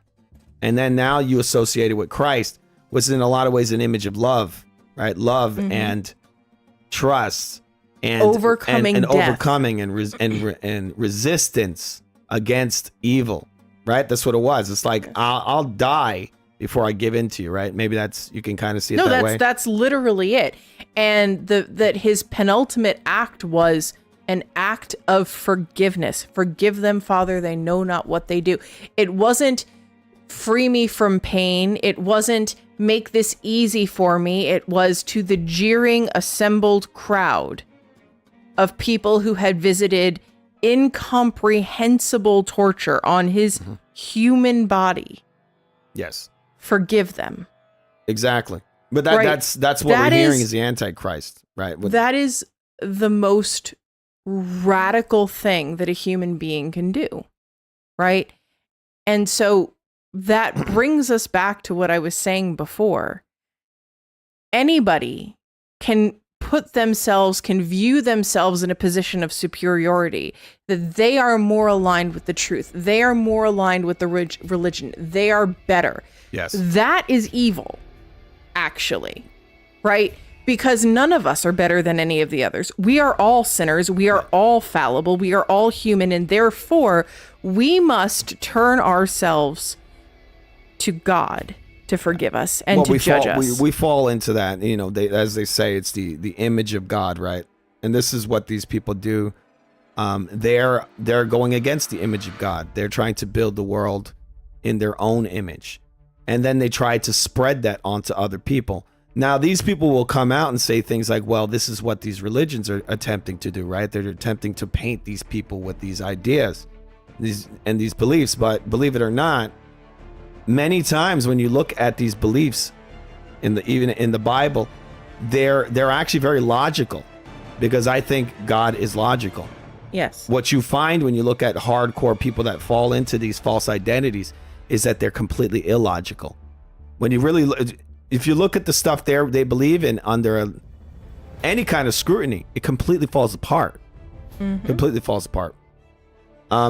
It is. But yeah, but I feel like in a lot of ways the attempt that you see right now from these people that are claiming to be conservative or whatever, they're trying to take many times the Christians, and they're trying to basically take, I've been saying it for a while, you take the crucifix and you bend it into a swastika. And I mean it in the Nazi kind of way, the swastika, which to me is just a symbol of the Antichrist. That's all it is. Yep. It's the Antichrist. That's all it is. Of us died for all of us, wants all of us redeemed. There is no pathway through this mess via the culture. Are you getting that now? Because I really have got it. I have received that message. The United States of America. Okay, there's a. All right, sorry, people. It went to commercial. Adam's in the comments. He says, "Who the f is that? The next drink. This Kool-Aid guy. What is it? Who are you talking about? The guy in the video or me? I don't know. I'm not a Kool-Aid guy. We also have Subriel Pimpim Maine. Yeah. Forgive them, for they do not know what they do. I don't know. I think he's going to forgive people no matter what. Sometimes if he can forgive them for persecuting him, I'm pretty sure he can forgive degenerates. That's exactly the point that I'm making. Yes. You cannot say that you are a Christian in the truest and most fundamental sense of the word, and then behave as the persecutor, as the judge and the jury. That is not, there is one entity in existence that is qualified to judge, and it is not you. So it is your job as a Christian to face adversity with that same radical love. And that doesn't mean being sunshine and rainbows and saying, yes, lesbians can be priests. Sometimes love means saying, I understand that there is something in you that tells you this is the truth, but that is a liar. That is broken. You are broken, and you need to overcome this. I don't believe in what you're preaching, and sometimes you got to keep that shit to yourself, right? It's not right for you to spread this kind of stuff around. And the same people that support this stuff would tell you it's wrong to spread racism and hate, what they call hate speech. Yeah. Well, if that's the case, then why are you spreading this stuff around? Because I've seen some weird shit with this ideology here. I saw this guy Jazz Jennings. He's got his parents putting him in dresses at 2 years old. They chopped his dick off. Yep. Do you know how that is not? That's like beyond pseudoscience. That is absolute. That is beyond evil. That's what that is. It is. This kid will never have a child, even if it thought of it. It can't do a lot of things that we can do, right? This kid is completely destroyed for life. And that's all because of an idea, this made up shit, right? Chopping your body to pieces, get a sharp blade and chop yourself off. Is that logical? No. Is that logic? Is that like, how are you going to tell these religious people that they're wrong and you're right? That you're going out there and you're sharpening how do you create metal? What do? You get some elements, you heat it up, you create a sharp object, and then you start lopping parts off of a human's body. I mean, and you could do normal? it with glass too. Huh? Obsidian is just as sharp as a scalpel. That's I know. glass. But what they're doing is they're crafting this tool in order to chop a person up in their image and what they want, which in reality is just a poor excuse of what God created, right? Yeah. It's like mock man, mock woman. It's an affront. Yeah, it's an affront to nature. What I call it is a weak imitation. That's what it is, and it's so illogical. It's not even funny, and these people can't see it. I do think he's well intended, but I think he's extremely wrong. And there's a lot. The whole okay, first of all, the phrase, how are we going to accommodate? How are conservative Christians going to accommodate the LGBTQ+? We are not supposed to accommodate the LGBTQ+. And he says, Jesus cares about this topic. Well, guess what? Yes, he does, but not in the way that you're saying here, Russell. Not in this way. Because here's something that we have to remember is that this is a sin. All of these like LGBTQ umbrellas, the transgender stuff, the gay stuff, all of that is something that the Bible calls an abomination, and that you will not enter the kingdom of God living in these lifestyles and choosing these lifestyles over repentance, right? So here we have 1 Corinthians 6:9 that says, don't you realize that those who do wrong will not inherit the kingdom of God? Don't fool yourselves. Those who indulge in sexual sin or who worship idols or commit adultery or male prostitutes or practice homosexuality, right? And there are a number of different locations in the Bible that speak of, women with each other in a lesbian type fashion. You have places in the Bible that speak against men dressing in women's clothing and women dressing in men's clothing, trying to appear as the opposite gender, for example. You've got the homosexuality activities multiple times in the Bible that God finds an absolute abomination. So to say that we're supposed to accommodate these people is not Christian, because as we see here in Ephesians 5:11, it says, take no part in the worthless deeds of... All right, so this goes on for a long time. I think we kind of get it. She's going with the Bible and she's saying... my question to her would be, is she a virgin? I mean, everybody is degenerated. But here's what I'm saying about the hypocrisy of this false notion of superiority. If she is ever I don't engaged know if she's claiming to be superior. But she is. We do not have to accommodate them because they are wrong. She's reading it straight from the Bible. That inherently assumes a position of superiority, right?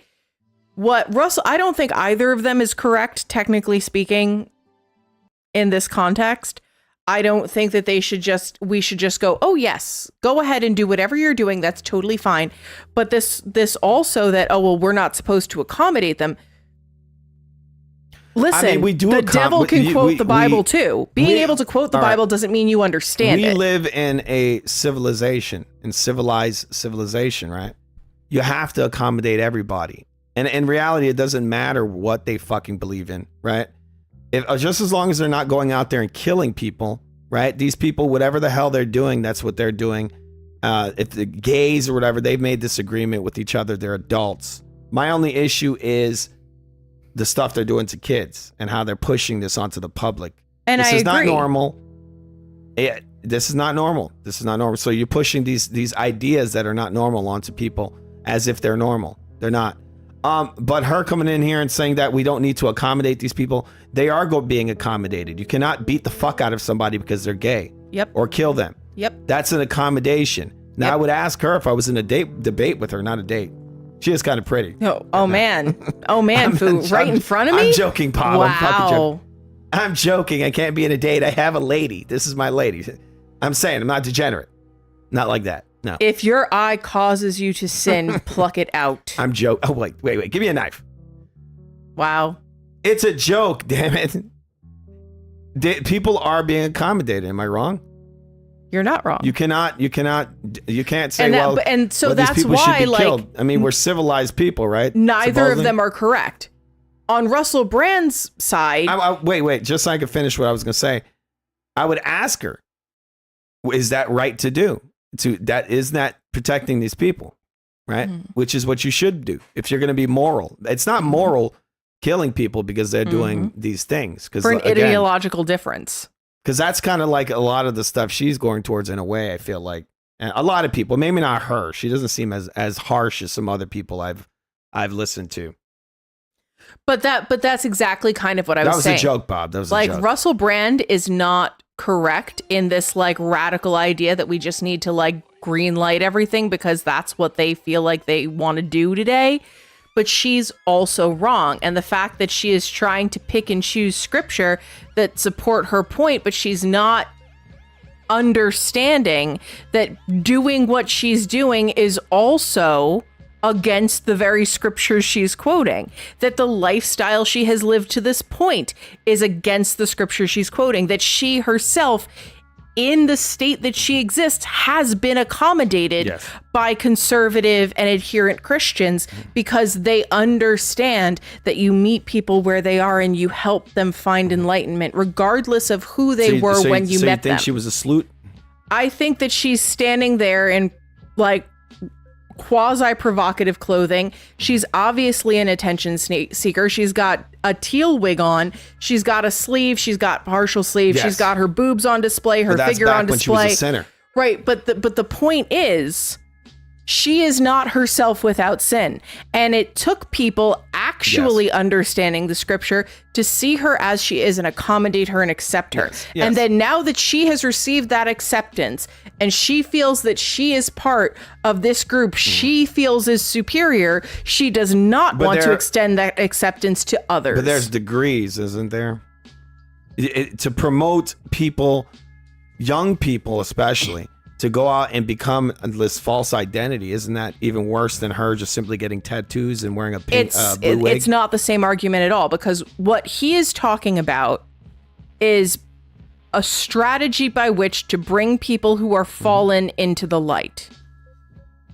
That's what he's talking about. But that's he's sort not of, that's saying, sort of like the church, the one we saw the other day, where they got their they got No, the I don't tranny think so. flag I in think front of the that church. there's a difference between compassion and endorsement. I can love you and disagree with you. I can love you and try to help you and try to educate you and think that what you are actively doing is wrong. But that doesn't mean that I'm going to stone you or exile you, because it is not my place to judge you. I can just try to help you. Yes, but I mean, at a certain point, people don't want any help. So, I mean, if it's going completely against the image of God, why would you bring them into your church? I mean, right. If they have no desire to listen and they want to come in and completely convert the religion, why would you allow them to do that? To convert it to their causes. Because you have to, if you are truly Christian, you believe it is the way, the truth, and the light. What I'm and saying the is they truth come in will and they start always manipulating. I'm saying they rewrite. The truth, the objective truth, will always win. So if you believe that the truth can be subverted and rewritten and manipulated, then you do not believe that it is the truth, because the truth is inviolate. So that is a fundamental belief issue. Either you believe that this is the truth, or you believe it is a construction of man that is fallible and corruptible. You cannot believe both of those things at the same time. Adam says that smooth talk doesn't mean what you say is true. Why doesn't anyone try secularism anymore? Come on. What do you think of that? I Bob? think most people are secular. Most people are secular. Most people are a-religious these days. They may claim nominally to be this, that, or the other thing, but they are more or less secular people. But the interesting part is they never really are atheists. I mean, or you say secular, but in a lot of ways, most people follow religious virtues. Mostly in America, it's mostly Christian virtues. As much as they claim to be atheists, they truly are never atheists. If they were, they wouldn't want to live in this world anymore. Well, suicide is on the rise. And Dark, to your point, Dark in the comments is saying the only time you exile people is when they're being a bad influence in your life. That is true, but I am not the church. I may choose not to invite someone into my life anymore because they are a danger to me, but I cannot tell them that they cannot find God in the church that I attend, right? Salvation, I'm not the gatekeeper of Jesus. I'm not the gatekeeper of God. I may disagree with you, but I would much rather see you in the pew next to me trying to find your way earnestly than to see you back out on the street. Even if you have done heinous and unforgivable, in my mind, things to me. I would rather see you on the story arc of self-improvement than see you dead or see you continuing to degenerate into nothingness, right? Because at the end of the day, we are all human beings, and it is but for the grace of God that you are in that position and I am in my position. I cannot understand the history of my own sin and then tell somebody else that their sin is too great. That's not for me. It depends on the sin, I think. I think most people would probably agree with that, right? In my personal life, but not in the context of God.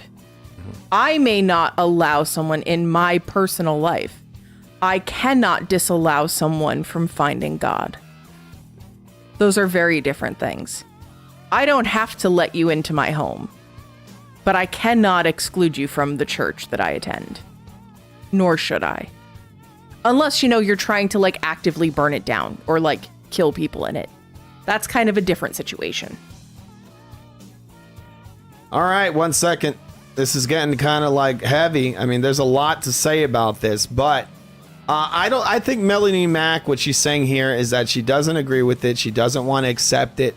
And she feels that she doesn't have to. And so she doesn't agree with this guy here. I don't think she's saying she hates LGBTQ. I think she's just saying it's not correct and that she has no desire to accept it at all. And that is not hate, right? That's not hate. You don't have to hate these people. You just don't agree with it. It's not. And then when biblically, it's not right. It's people. The way I see it is it's people building themselves in their own image. And it's not the way I see it. That is the way it's written in the scripture as well. Am I wrong? You're not wrong, but if we're going to focus on the Old Testament, right? If we're going to focus on adherence to scriptural law, then we cannot mix fibers. We cannot, like men cannot shave their faces, and premarital sex is against the law. In that case, so we just can't pick and choose, right? Well, we can start changing everything then, right? We can't cherry pick. Like, either you're on board and you understand that you are fundamentally a sinner, or you're not. This is what it's really not that complicated, because the religion asks of you to understand your inherent failing in your corruptible state and to seek to do and be better for all of the days of your life. And when you fall and when you fail, you ask forgiveness in a genuine way. It is not in any capacity asking you to judge another human being. Mm-hmm.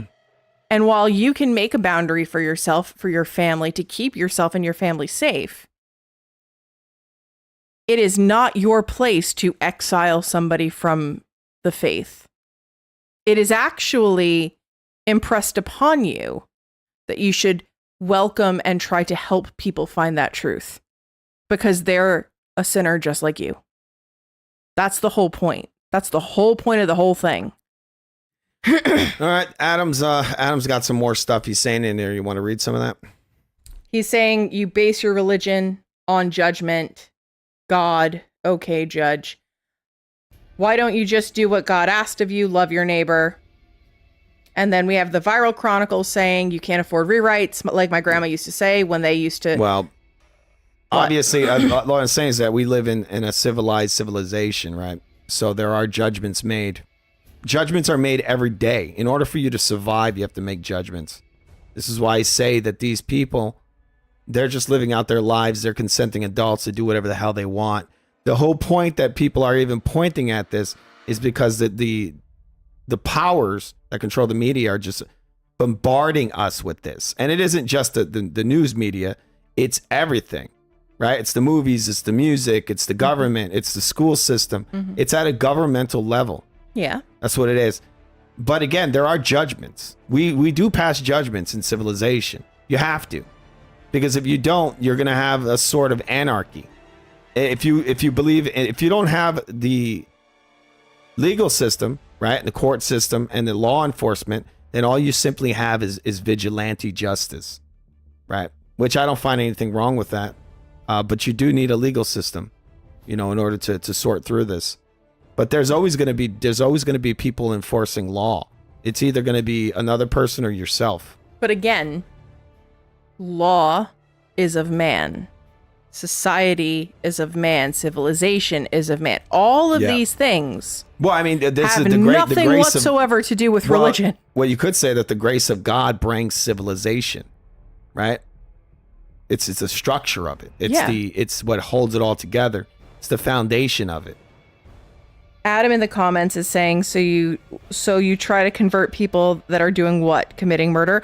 I would encourage you to remember what Christ said on the cross. The literal last thing he said about the people who had literally just tortured and murdered him.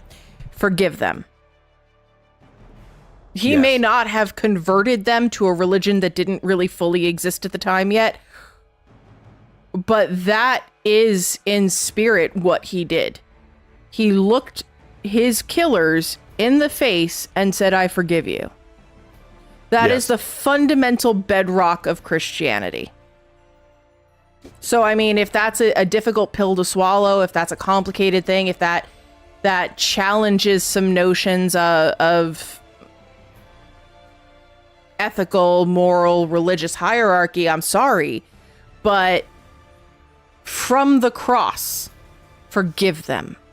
The people who literally killed him. So, to your question, Adam, yes, that is the goal. That is the goal. Somebody who has fallen so far out of the grace of God that they are taking lives willy-nilly and helping them to find salvation and truth. That's the goal. Sorry. Well, I mean, this is why the priest goes and they give them their last rites, even when they're going to get put to death, right? Mm-hmm. Murderers on death row right before they get the big zap or the big sleep. They get last rites. They are offered the option of confession, which is the vehicle by which you have the absolution of your sins. Yeah. So if you are earnestly sorry, if you are genuinely repentant, the kingdom of God is open to you, no matter what you did. But you have to be genuinely sorry. You can't just be like, oops, like, totally sorry, ha ha ha. You know, to think that the preeminent and supreme, omniscient, omnipotent being of existence wouldn't know that you were being dishonest is a little bit naive. It's a little bit egoic. It's a little bit hubristic to kind of bring it full circle to the Icarus comment.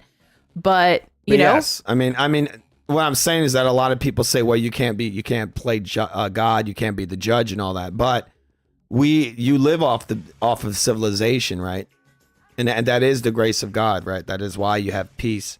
That's why we have peace. This is where civilization comes from, is through these virtues, through all these beliefs, right? Am I wrong? Mm-hmm. I mean, without that's why I say the grace of God. Without that, you would live in chaos. Yes. But the grace of God is also a radical trust in the divine plan for the order of the universe, right? It may not be apparent what that plan is or what your role in that plan is, but that God would not allow something that was not within his plan to happen to you is an important factor, right? So even if it is something terrible, the terrible thing might be the vehicle by which evil and darkness. Sorry. Instead, truth is exposed, truth is brought to the light. How many very, very, very, very, very devoted Catholics were martyred horribly for their faith, right? So just because it's something bad that's happening doesn't mean that it is necessarily a net negative for existence and humanity. Sometimes bad things bring people to the truth. Not all people are brought to the truth by doves and puppies. Sometimes it takes cancer or a flood. Yeah. Or being thrown to the lions in the Colosseum, right? It's not always the soft touch. Sometimes love comes with a sword. I mean, I don't know if you believe in Revelations, right? That's they say that Jesus comes back on a pale horse. It doesn't sound like a good thing, does it? Well, he is coming to judge the living and the dead, right? Yeah. Because it is not our job to judge. It is one person's job to judge. And it is not us. It's not me. Well, it's not you. Yeah, but I mean, the way they write it, from what I've read, they say that the people in the voice of God, is that right? The voice of God or in the word of God basically cleanse the earth. Yes. Yes. So that, in a lot of ways, that would be the spirit that she's voicing here, right? This Melanie Mack. Right, If but you believe she that is she's she is a corruptible, fallible human being. Everybody is. Right. So she has no business voicing that. She needs to be focusing on her own path to salvation and trying to live a more Christ-like life, even unto death. That is what she needs to be. If she wants to be a good Christian, that is what it means. It means being on the cross and saying, forgive them. Mm-hmm. Okay?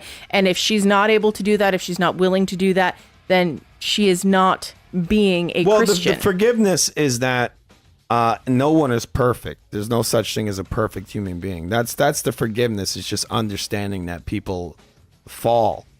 People make mistakes and they never stop making mistakes. This is why I like what Jesse Peterson says, the preacher, the one online, the funny one. Yeah. He says that no man is perfect. Or not no man No is perfect. man is he says good. no man is good. Yep. That's the best way to put it. No man is good. It doesn't matter who you are, priest, the president, whatever. Sup high Especially in the those comments is bringing up the story of Job, and that is true. God will test you. You will be presented with incomprehensible challenges in your life, and you may not understand why, but it is your job to keep the faith regardless. Job lost Give me one second. everything. Job lost his wife, his children, his home, his health, everything. And Job still stands as a testament today for the story of Job for people who are experiencing hardship not to lose their faith. Yes. So, kind of, I know that we've gone a bit afield, right? I don't think that it is correct to teach children that this is an option. I don't think it is correct to provide surgical intervention or cross-sex hormones because that is fundamentally It's wrong. an unsafe thing to do. It's wrong. It's just. But simply, I would it's simply not wrong. bar a person who is cross-dressing from coming into church because I want them to hear the truth. I want them to find God.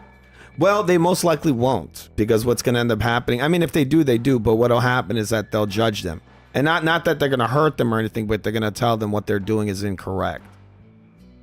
And I think that's completely fine, right? To say that it's incorrect.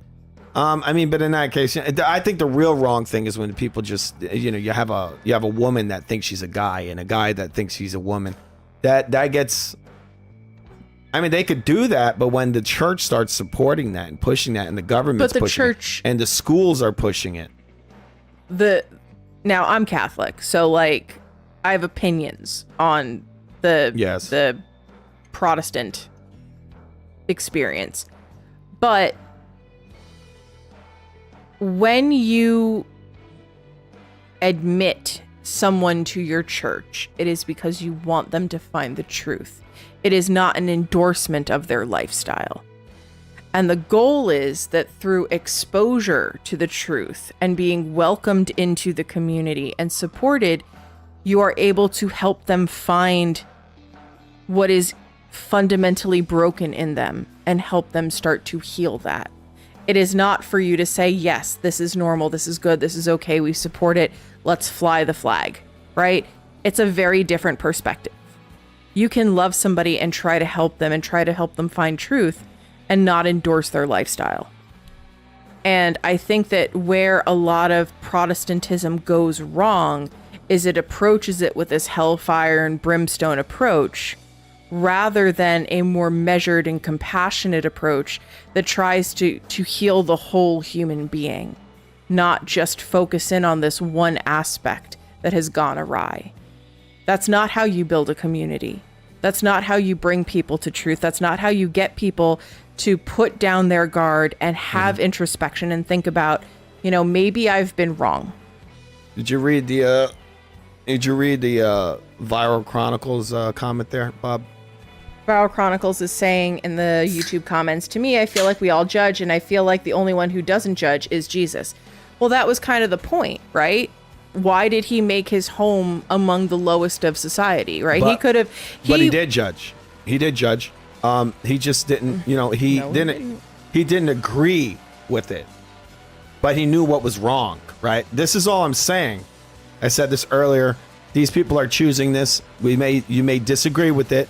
It's not morally right. It's not in God's image, right? But you judge it, but you don't. I mean, they say don't judge, but you know it's wrong, and that's a judgment call, isn't it?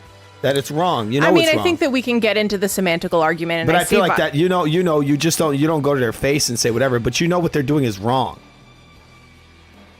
But you don't hate them for it, right? to judge somebody is not simply to disagree with them. To judge somebody is to visit that disagreement on them, right? I can understand that doing crack cocaine is unhealthy. Yes. And I can choose for myself not to do crack cocaine. Uh-huh. That doesn't mean that I see somebody doing crack cocaine and I think they're a bad person. That is judgment. I can make a healthy choice for myself. I can understand what is and is not a healthy I'm saying choice. the judgment is that you think what they're doing is wrong. Like you said, you judge, you hate the sin, not the sinner. And so you make that judgment on what they're doing, right? You say that's wrong. It's almost like a dark spirit, right? They could shed that skin, and they have this thing, and it's got them in the grip. That's what you try to kind of like. It's almost like an exorcism. You have to right? separate it from the person. Exactly, and that's what the what do you call it? The light. You bring the light to them, right? They live in the dark, and through that they're able to guide themselves away from these in a lot of ways, these demons or this evil spirit that's kind of got a hold of them, or they're just living in darkness in a way. What do you think? No, I agree, and I see the comments coming in like, oh well, not endorsing it is a judgment, and that is an argument that can be made. I think that we are now verging into like kind of a semantical debate of like what is the definition of judgment. Yeah, well, you definitely shouldn't endorse it. That's the thing. Right. And I don't think anybody is saying endorse it, really. Yeah. I even don't think Russell Brand was really saying that. He said, how do you accommodate them? He's endorsing it. So accommodation is not endorsement. Accommodation is letting them into the building, right? So I don't think he's necessarily correct, but I don't think he's necessarily wrong. Mm-hmm. And I think that the upshot is that we, as, I'm assuming a lot of the people that are currently commenting are at least some flavor of Christian. We should be focusing less on how we can keep people out of the Christian tent and focusing more on how we can bring more people into the truth. I think that that's the goal. And I think that you are going to be infinitely more successful if you focus on ways to find common ground and help them find that light than just telling them that they're wrong and what they're doing is wrong and it's evil and it's against God and it's against the Bible, because all that does is shut them down and turn them off, and off they trot down the path of degeneracy, right? Off they trot down the path of self-destruction. So I'm less interested in hunting and pecking through the Pentateuch to identify scriptural basis for exclusion than I am in trying to figure out how I can find a point of common ground with people and then encourage them to think more broadly on the topics included in that book, included in that ideology that we all allegedly ascribe to. And with that said, remember to subscribe to The Real Food TV or watching CW News. It's the greatest show on the internet. It's a fact. I was told that by Donald Trump. So it's got to be true, right, Bob? We don't judge. We love everyone, people. We really do. We really do. All right? 1 second, please. Mm-hmm. All right, so what we're going to do right now is we're going to judge people. We have to. But I am going to say, Fu, it is 2. So we're going to have to kind of wrap this up. Wait, is it 2 here? It says it's 11. It is after 2 in the morning. Well, why does my computer say it's 11:37 p.m.? I have no idea why your computer says that. Okay. All right, we're going to be getting out of here. We're going to be getting out of here in a minute. But before we get out, we're going to be... Wait, what the hell is going on? This is not the right image. Why am I seeing something that isn't on my phone, Bob? I don't know. Oh, there it is. Oh, boy. All right, so this is going to be like a quick doom scroll. Wait, what the hell just happened, Bob? I don't know. Something seems to have happened. All right, so I think people have made weird AI stuff on here. You see this? Yeah. Is that a guy? Why do these women have bulges? Is this like a weird... This ain't real, right, Bob? I mean, it's probably filters. It could be AI. At this point, I don't even know anymore. We've We have crossed the uncanny valley. The internet is full of this stuff. I'm having all kinds of technical problems here. Sorry, people. Sorry. You can't watch weird trannies on Instagram. This one here has a, well, this is screwing up like crazy. I hate when this phone does this. All right. The internet is full of this stuff now. I see this on Instagram. I think that's a dude, right? Or is that a woman? That was, I think that was a woman who had a bilateral mastectomy. That's a lot of steroids, huh? Okay, I think that's a guy. That was a dude. That still is a dude. Obviously, there's still a dude. That's a dude who now looks like a lady. I think that dude actually fights in the WWE. This is just what I'm saying. They normalized a lot of this over the last couple of years, really fucking people up royally. Like I said, I consider this the it's just going to be considered like lobotomy in the future. You know, we're in New York City right now. We're in upstate. We know for a fact this ideology has destroyed a lot of people. We've seen it right with our eyes. We've seen it right in front of us. Bob, what do you think about that? I mean, I think that it's concerning how accessible it is because it is dangerous. Mm-hmm. You know, I don't think that by providing surgical and chemical intervention, you are helping these people.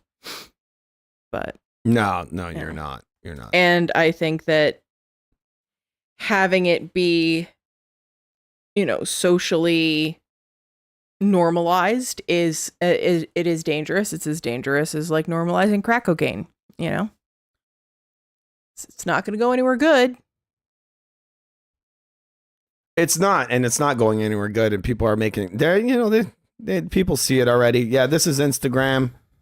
There's all kinds of funny stuff on here. People, if you scroll around enough, you're going to find a bunch of weird crap. You don't even have to like scroll around particularly much. It like on a lot of For You pages, it's such a pick and mix. Like I don't follow content like that. I don't engage with content like that typically.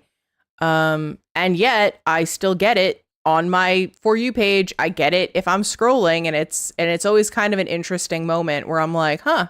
Well, you showed me I wonder how we got here. Oh, wait. How did I get here? Well, I can hear your voice for some reason. Give me a second. Because I'm speaking? No. There's something weird. Speak. I just think it's always kind of a bracing moment when I'm like happily scrolling through one of my niche interest areas, and all of a sudden it's something very different that I have never expressed any interest in that is front and center on my screen. And I'm like, how'd you get here? Like, what, you're looking at trannies? I don't engage with this content. I don't seek this content out. And yet here I am. You and your weird tranny videos. Oh my goodness. That is the atomic wedgie that poor young man is experiencing. Is that a wedgie? Yes, that's his underwear stuck on the fence. Stop yelling back. Stop yelling back at your mother, man. Oh, they stuck him up there as a punishment. Man, that's cold. Stop doing that, bro. Yeah, stop screaming that. Stop yelling back at your moms, kid. Oh, the game was super wedgie. Do people agree with that? My parents just beat me in the old-fashioned way. Yes, Pooh Bear. Can you please give me another glass of Easy Jesus? Of course, dog.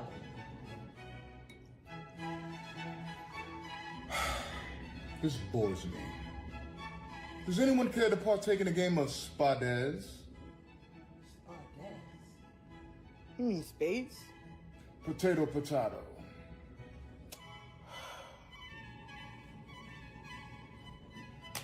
Ouchie. Ow. Oh, poo. I'll have 4 in the rather. No. There.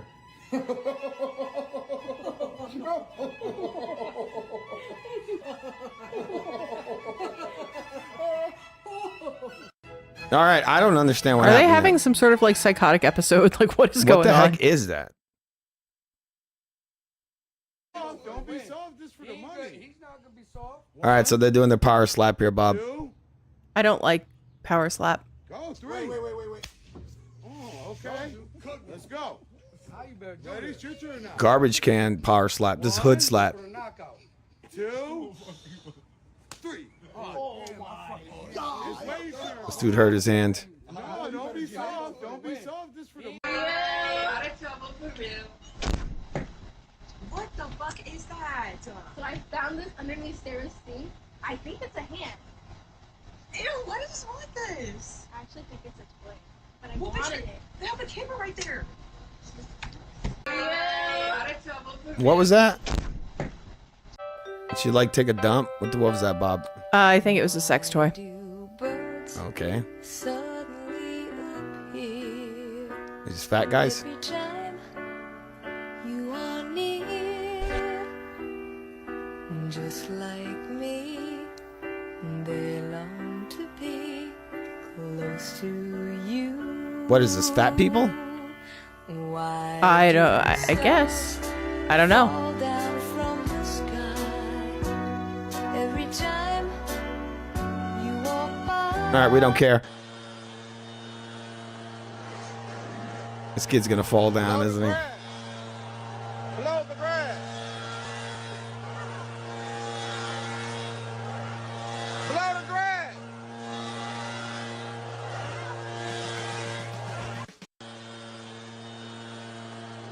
I have no idea what's going on. How that feel? So now they calling you sexy? Hell yeah, all day, every day, bro. You know, but Shay love this. She want this fun ass motherfucker. Shit. All right, we're going to be coming to an end in a couple of minutes, people. Sorry we got super duper serious in this clown world. But sometimes we do. Remember to subscribe to The Real Food TV, people. It's the greatest channel on demand. You've been watching CW News. Here's an Asian lady. Fu works really hard on all of these shows, and I think he does a phenomenal job. Thank you very much, Bob. We're going to lower this a little bit. 1 second. Forgot where the hex is. Okay, here's the audio. I'm going to lower this. Okay, that's a bit loud. All right, there's some hood hoes dancing. There you go. Somebody getting robbed, I guess, right, Bob? Yeah, it looks Won't like be it. us. Nope. Just saying, no, not trying to jinx us. There's Mr. Beast, Dr. Beast, whatever the hell they call him.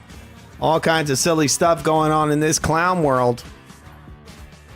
Right, we're going to look at some of the people who are in the comments before we get the F out of here, say our thank yous. We're going to be coming back with many, many, many more episodes of the CW News, people. I'm going to be more consistent with it. It is a hard show to do. It's very, Yep. you know, it's kind of, it can be dark sometimes in this clown world, you know? I don't think it's dark.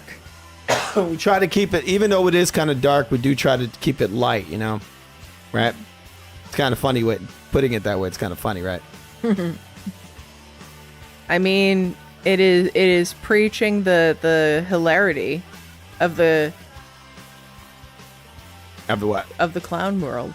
Yes, of the clown world, yeah. It is pretty clownish out here, people. So we've got some comments. Viral Chronicles is saying, even if you see it on your page, they take that as you interacted with it and give you more posts like that. Probably, you're probably correct, because I'm always a little bit perplexed, and then I have like 47 videos that come after it that are all the same. So I have to like exit the app, shut it down, like wait a day or so, and then come back, and it sort of resets itself. But it's a very odd choice. Then we've got Sup High saying some people who are LGBT, whatever, had bad life where you can't really blame them. Yes. But those who become trans will never understand how much things they will lose, everyone who you love. Yeah, I mean, there's definitely like reasons that things happen and experiences that people have that lead them in a certain direction. One of my biggest issues with that is that they can't come back from it. Yeah. Once they go in there and they start lopping off body parts and start taking all these weird hormones, they might actually permanently damage themselves. It's not might, they do permanently damage their bodies. Yes.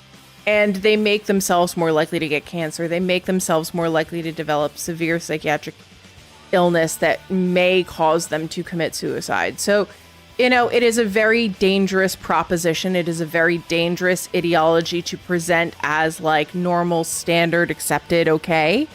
That doesn't mean I think that people who have succumbed to that ideology are bad or evil, but I also do not think it is an ideology that is safe. It's dangerous. It's very dangerous. It's really dangerous.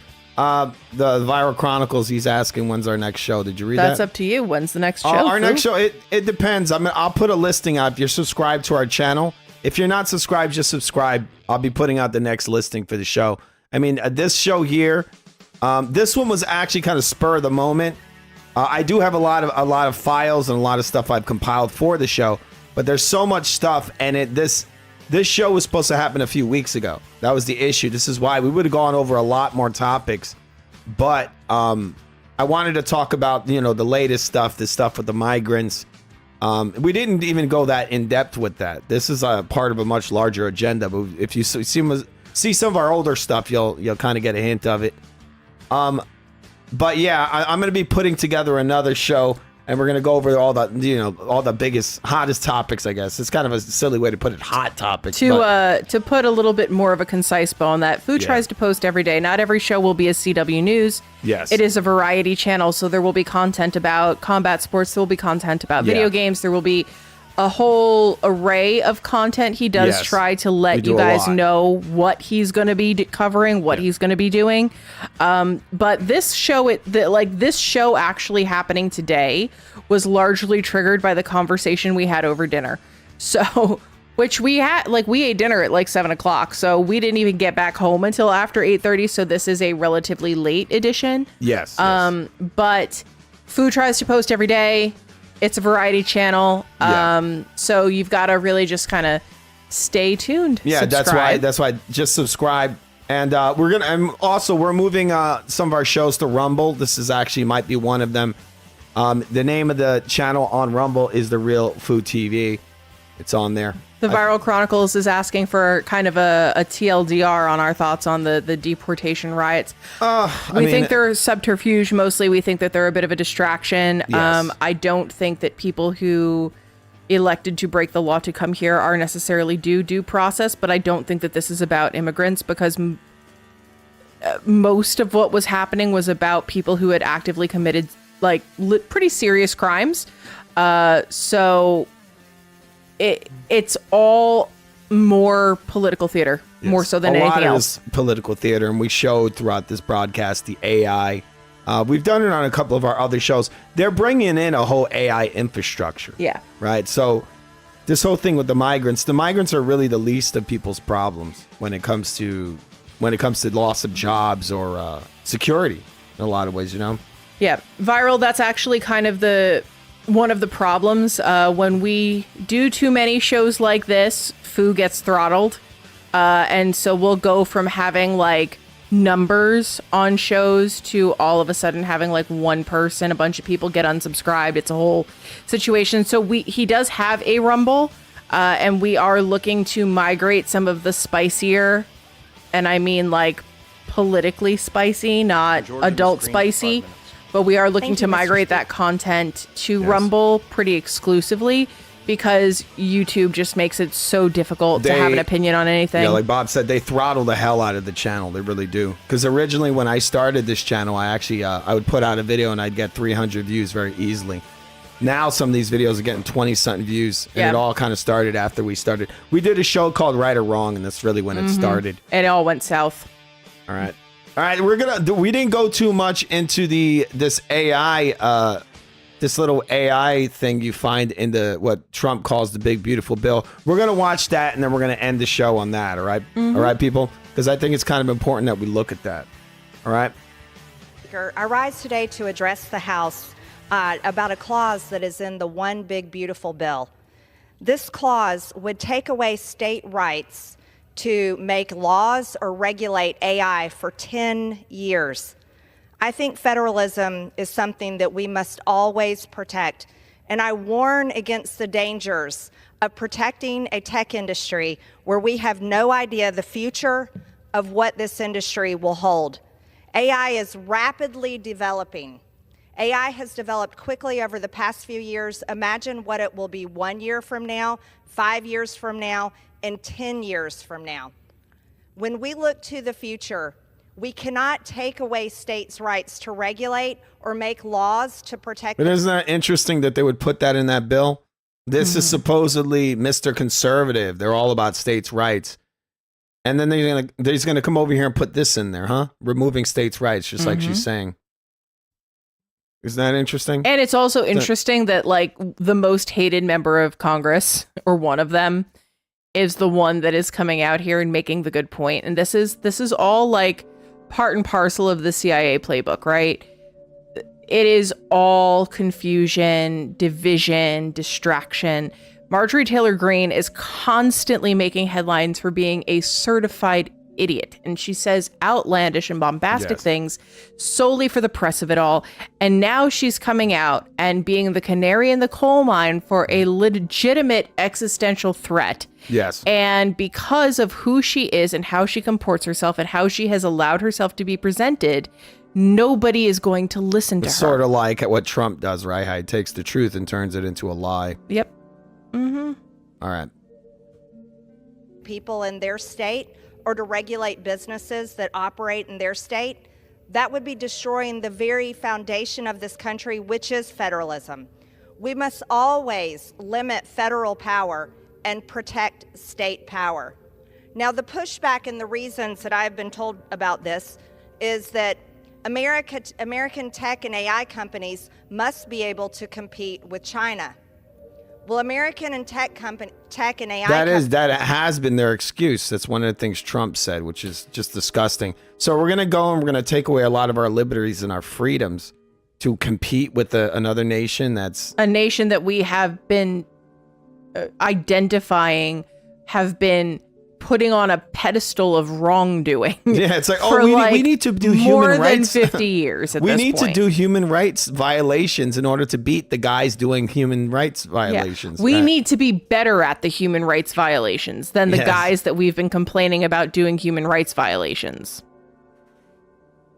Companies can compete with China, and they should compete with China. However, we don't destroy federalism in order to allow them to do that. That would be a fool's errand. Here's how this can work.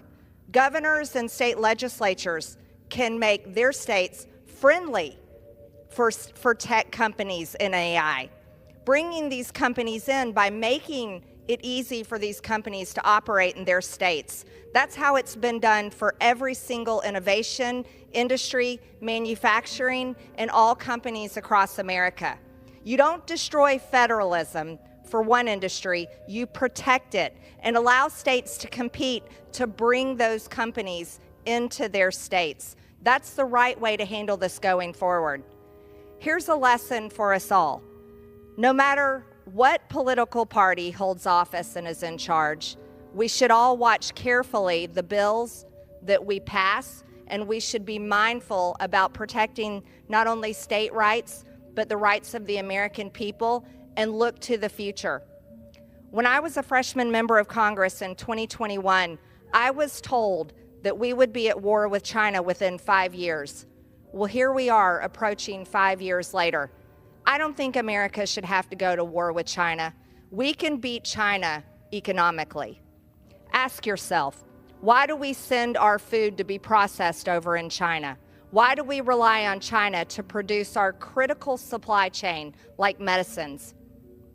So why would we depend on this country for the American people's supplies? And why would we go to war with them when we can be innovative right here at home in America, producing critical chain supplies, medicines, processing our own food? A war is nothing we should ever strive for or look for or prepare to have to engage in.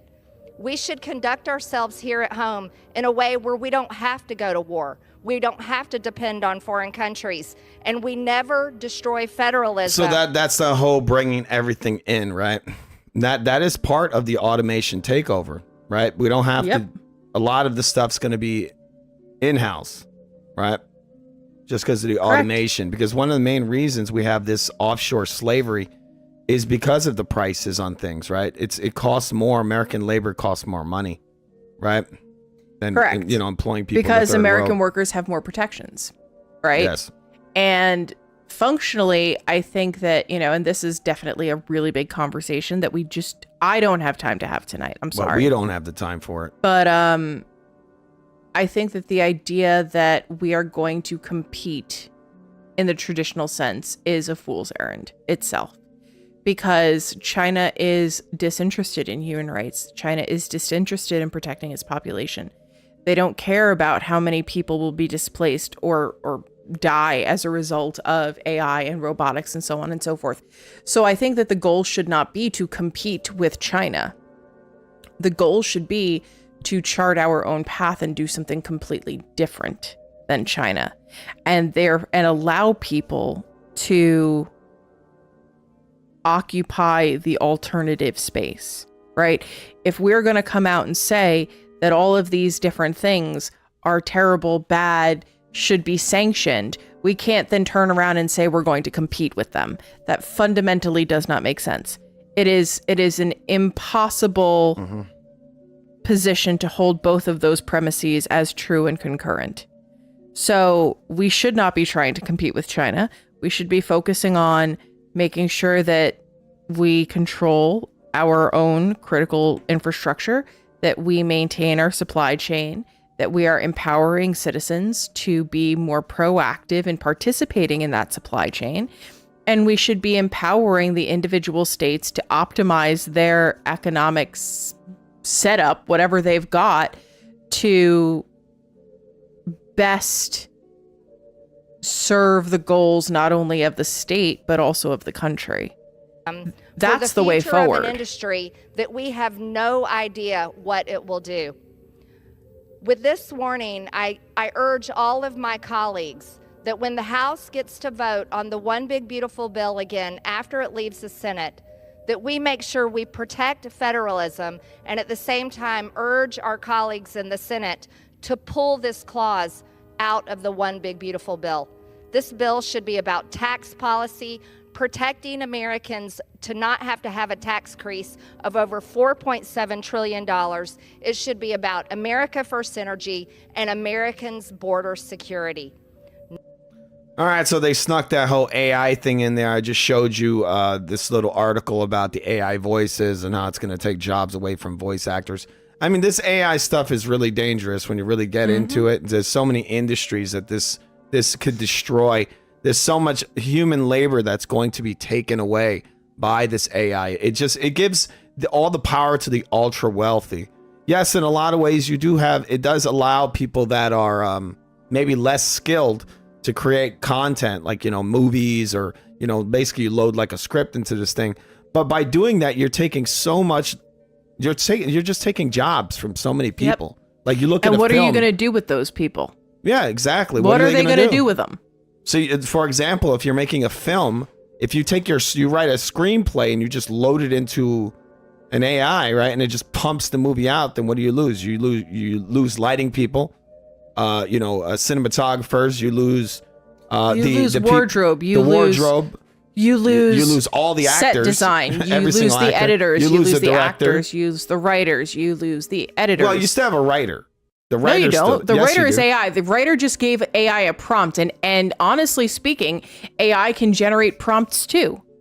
So yes. you have eliminated an entire industry, top to bottom. There's a lot of problems with this, but we're going to be going into that in our many other episodes. All right. In the future. It's extremely late. We're going to be getting out of here in a minute. I was going to show you that Stargate trailer. Been buried for we're going to see this. We're going to get out of here. Years. A mystery. A secret. A threshold to the future. Where'd you find this? I've never seen anything like this. One man will break the code and open the door. Well, this should read Stargate. It was in front of us the whole time. The other will lead the way. Why are you here? I'm here in case you succeed. Jackson's identified the seventh symbol. Backup storage, reserve power, on. What is it? It's your Stargate. We've opened a doorway to a world we know nothing about. Beam has locked itself onto See, there's the line I was talking about, right? We've opened a world to A gate. We opened the door to a world we know nothing about. Because when you really, that definition of Stargate wasn't the actual real definition. This is what they're referring to when they talk about Stargate. Nothing about. Right. To a world we know. Stargate. We've opened a doorway to a world we know nothing about. Exactly. Like I told you about AI. When you hear these guys talking about it, the so-called experts, they have no idea what it's going to be. Some of these guys say it could be completely terrible. But then they say, but I'm optimistic. And that's exactly what this is. It's what this symbolizes. It's a gate. And look, when you look at that gate, you can't see what's on the other side. Yep. You just go through it and you hope for the best. For all they know, they're jumping off a cliff as soon as they step through that gate. itself onto a point somewhere in the Kalium galaxy. It's on the other side of the known universe. Your turn now. They prepared for danger. Begin final evacuation. They expected the unknown. Stabilizing system. Initiated commencement sequence. But they could never have imagined this.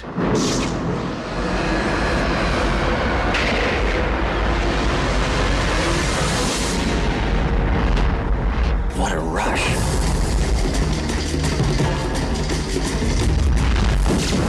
Stay right here and shoot anything that comes down that ramp. Your job here is to realign the Stargate. Can you do that or not? I can't.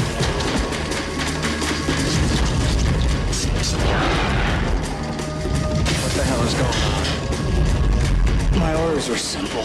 Track down signs of any possible danger. Well, I found some.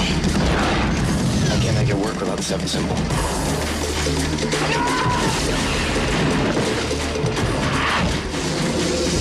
We have to abandon base camp!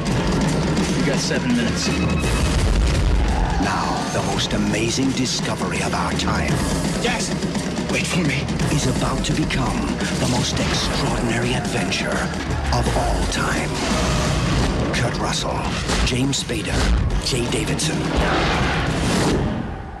Stargate. A Roland Emmerich film.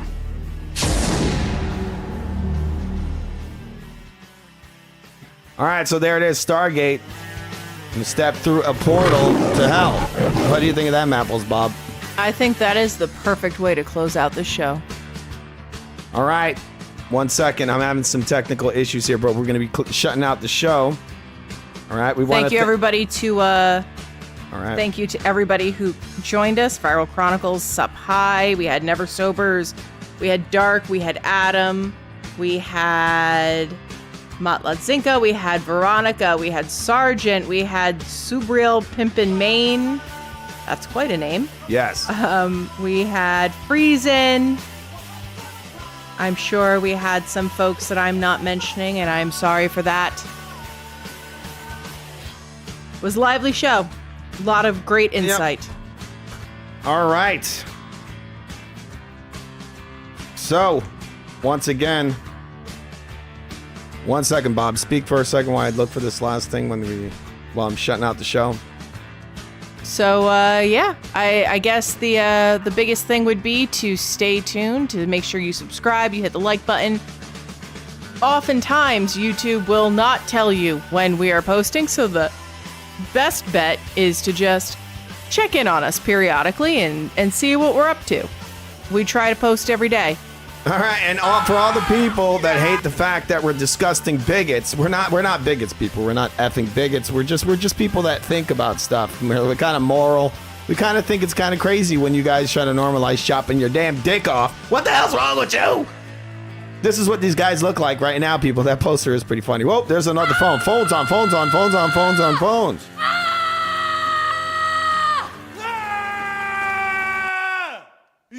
All right, people. Have yourselves a good night. See you guys later. Good night.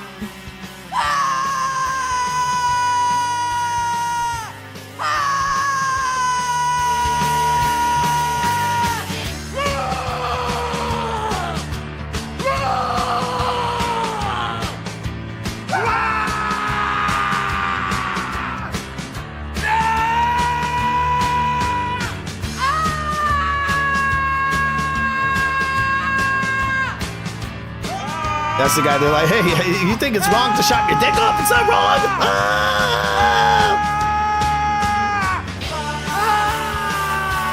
Once again, have a good night, everyone. See you later. See you tomorrow.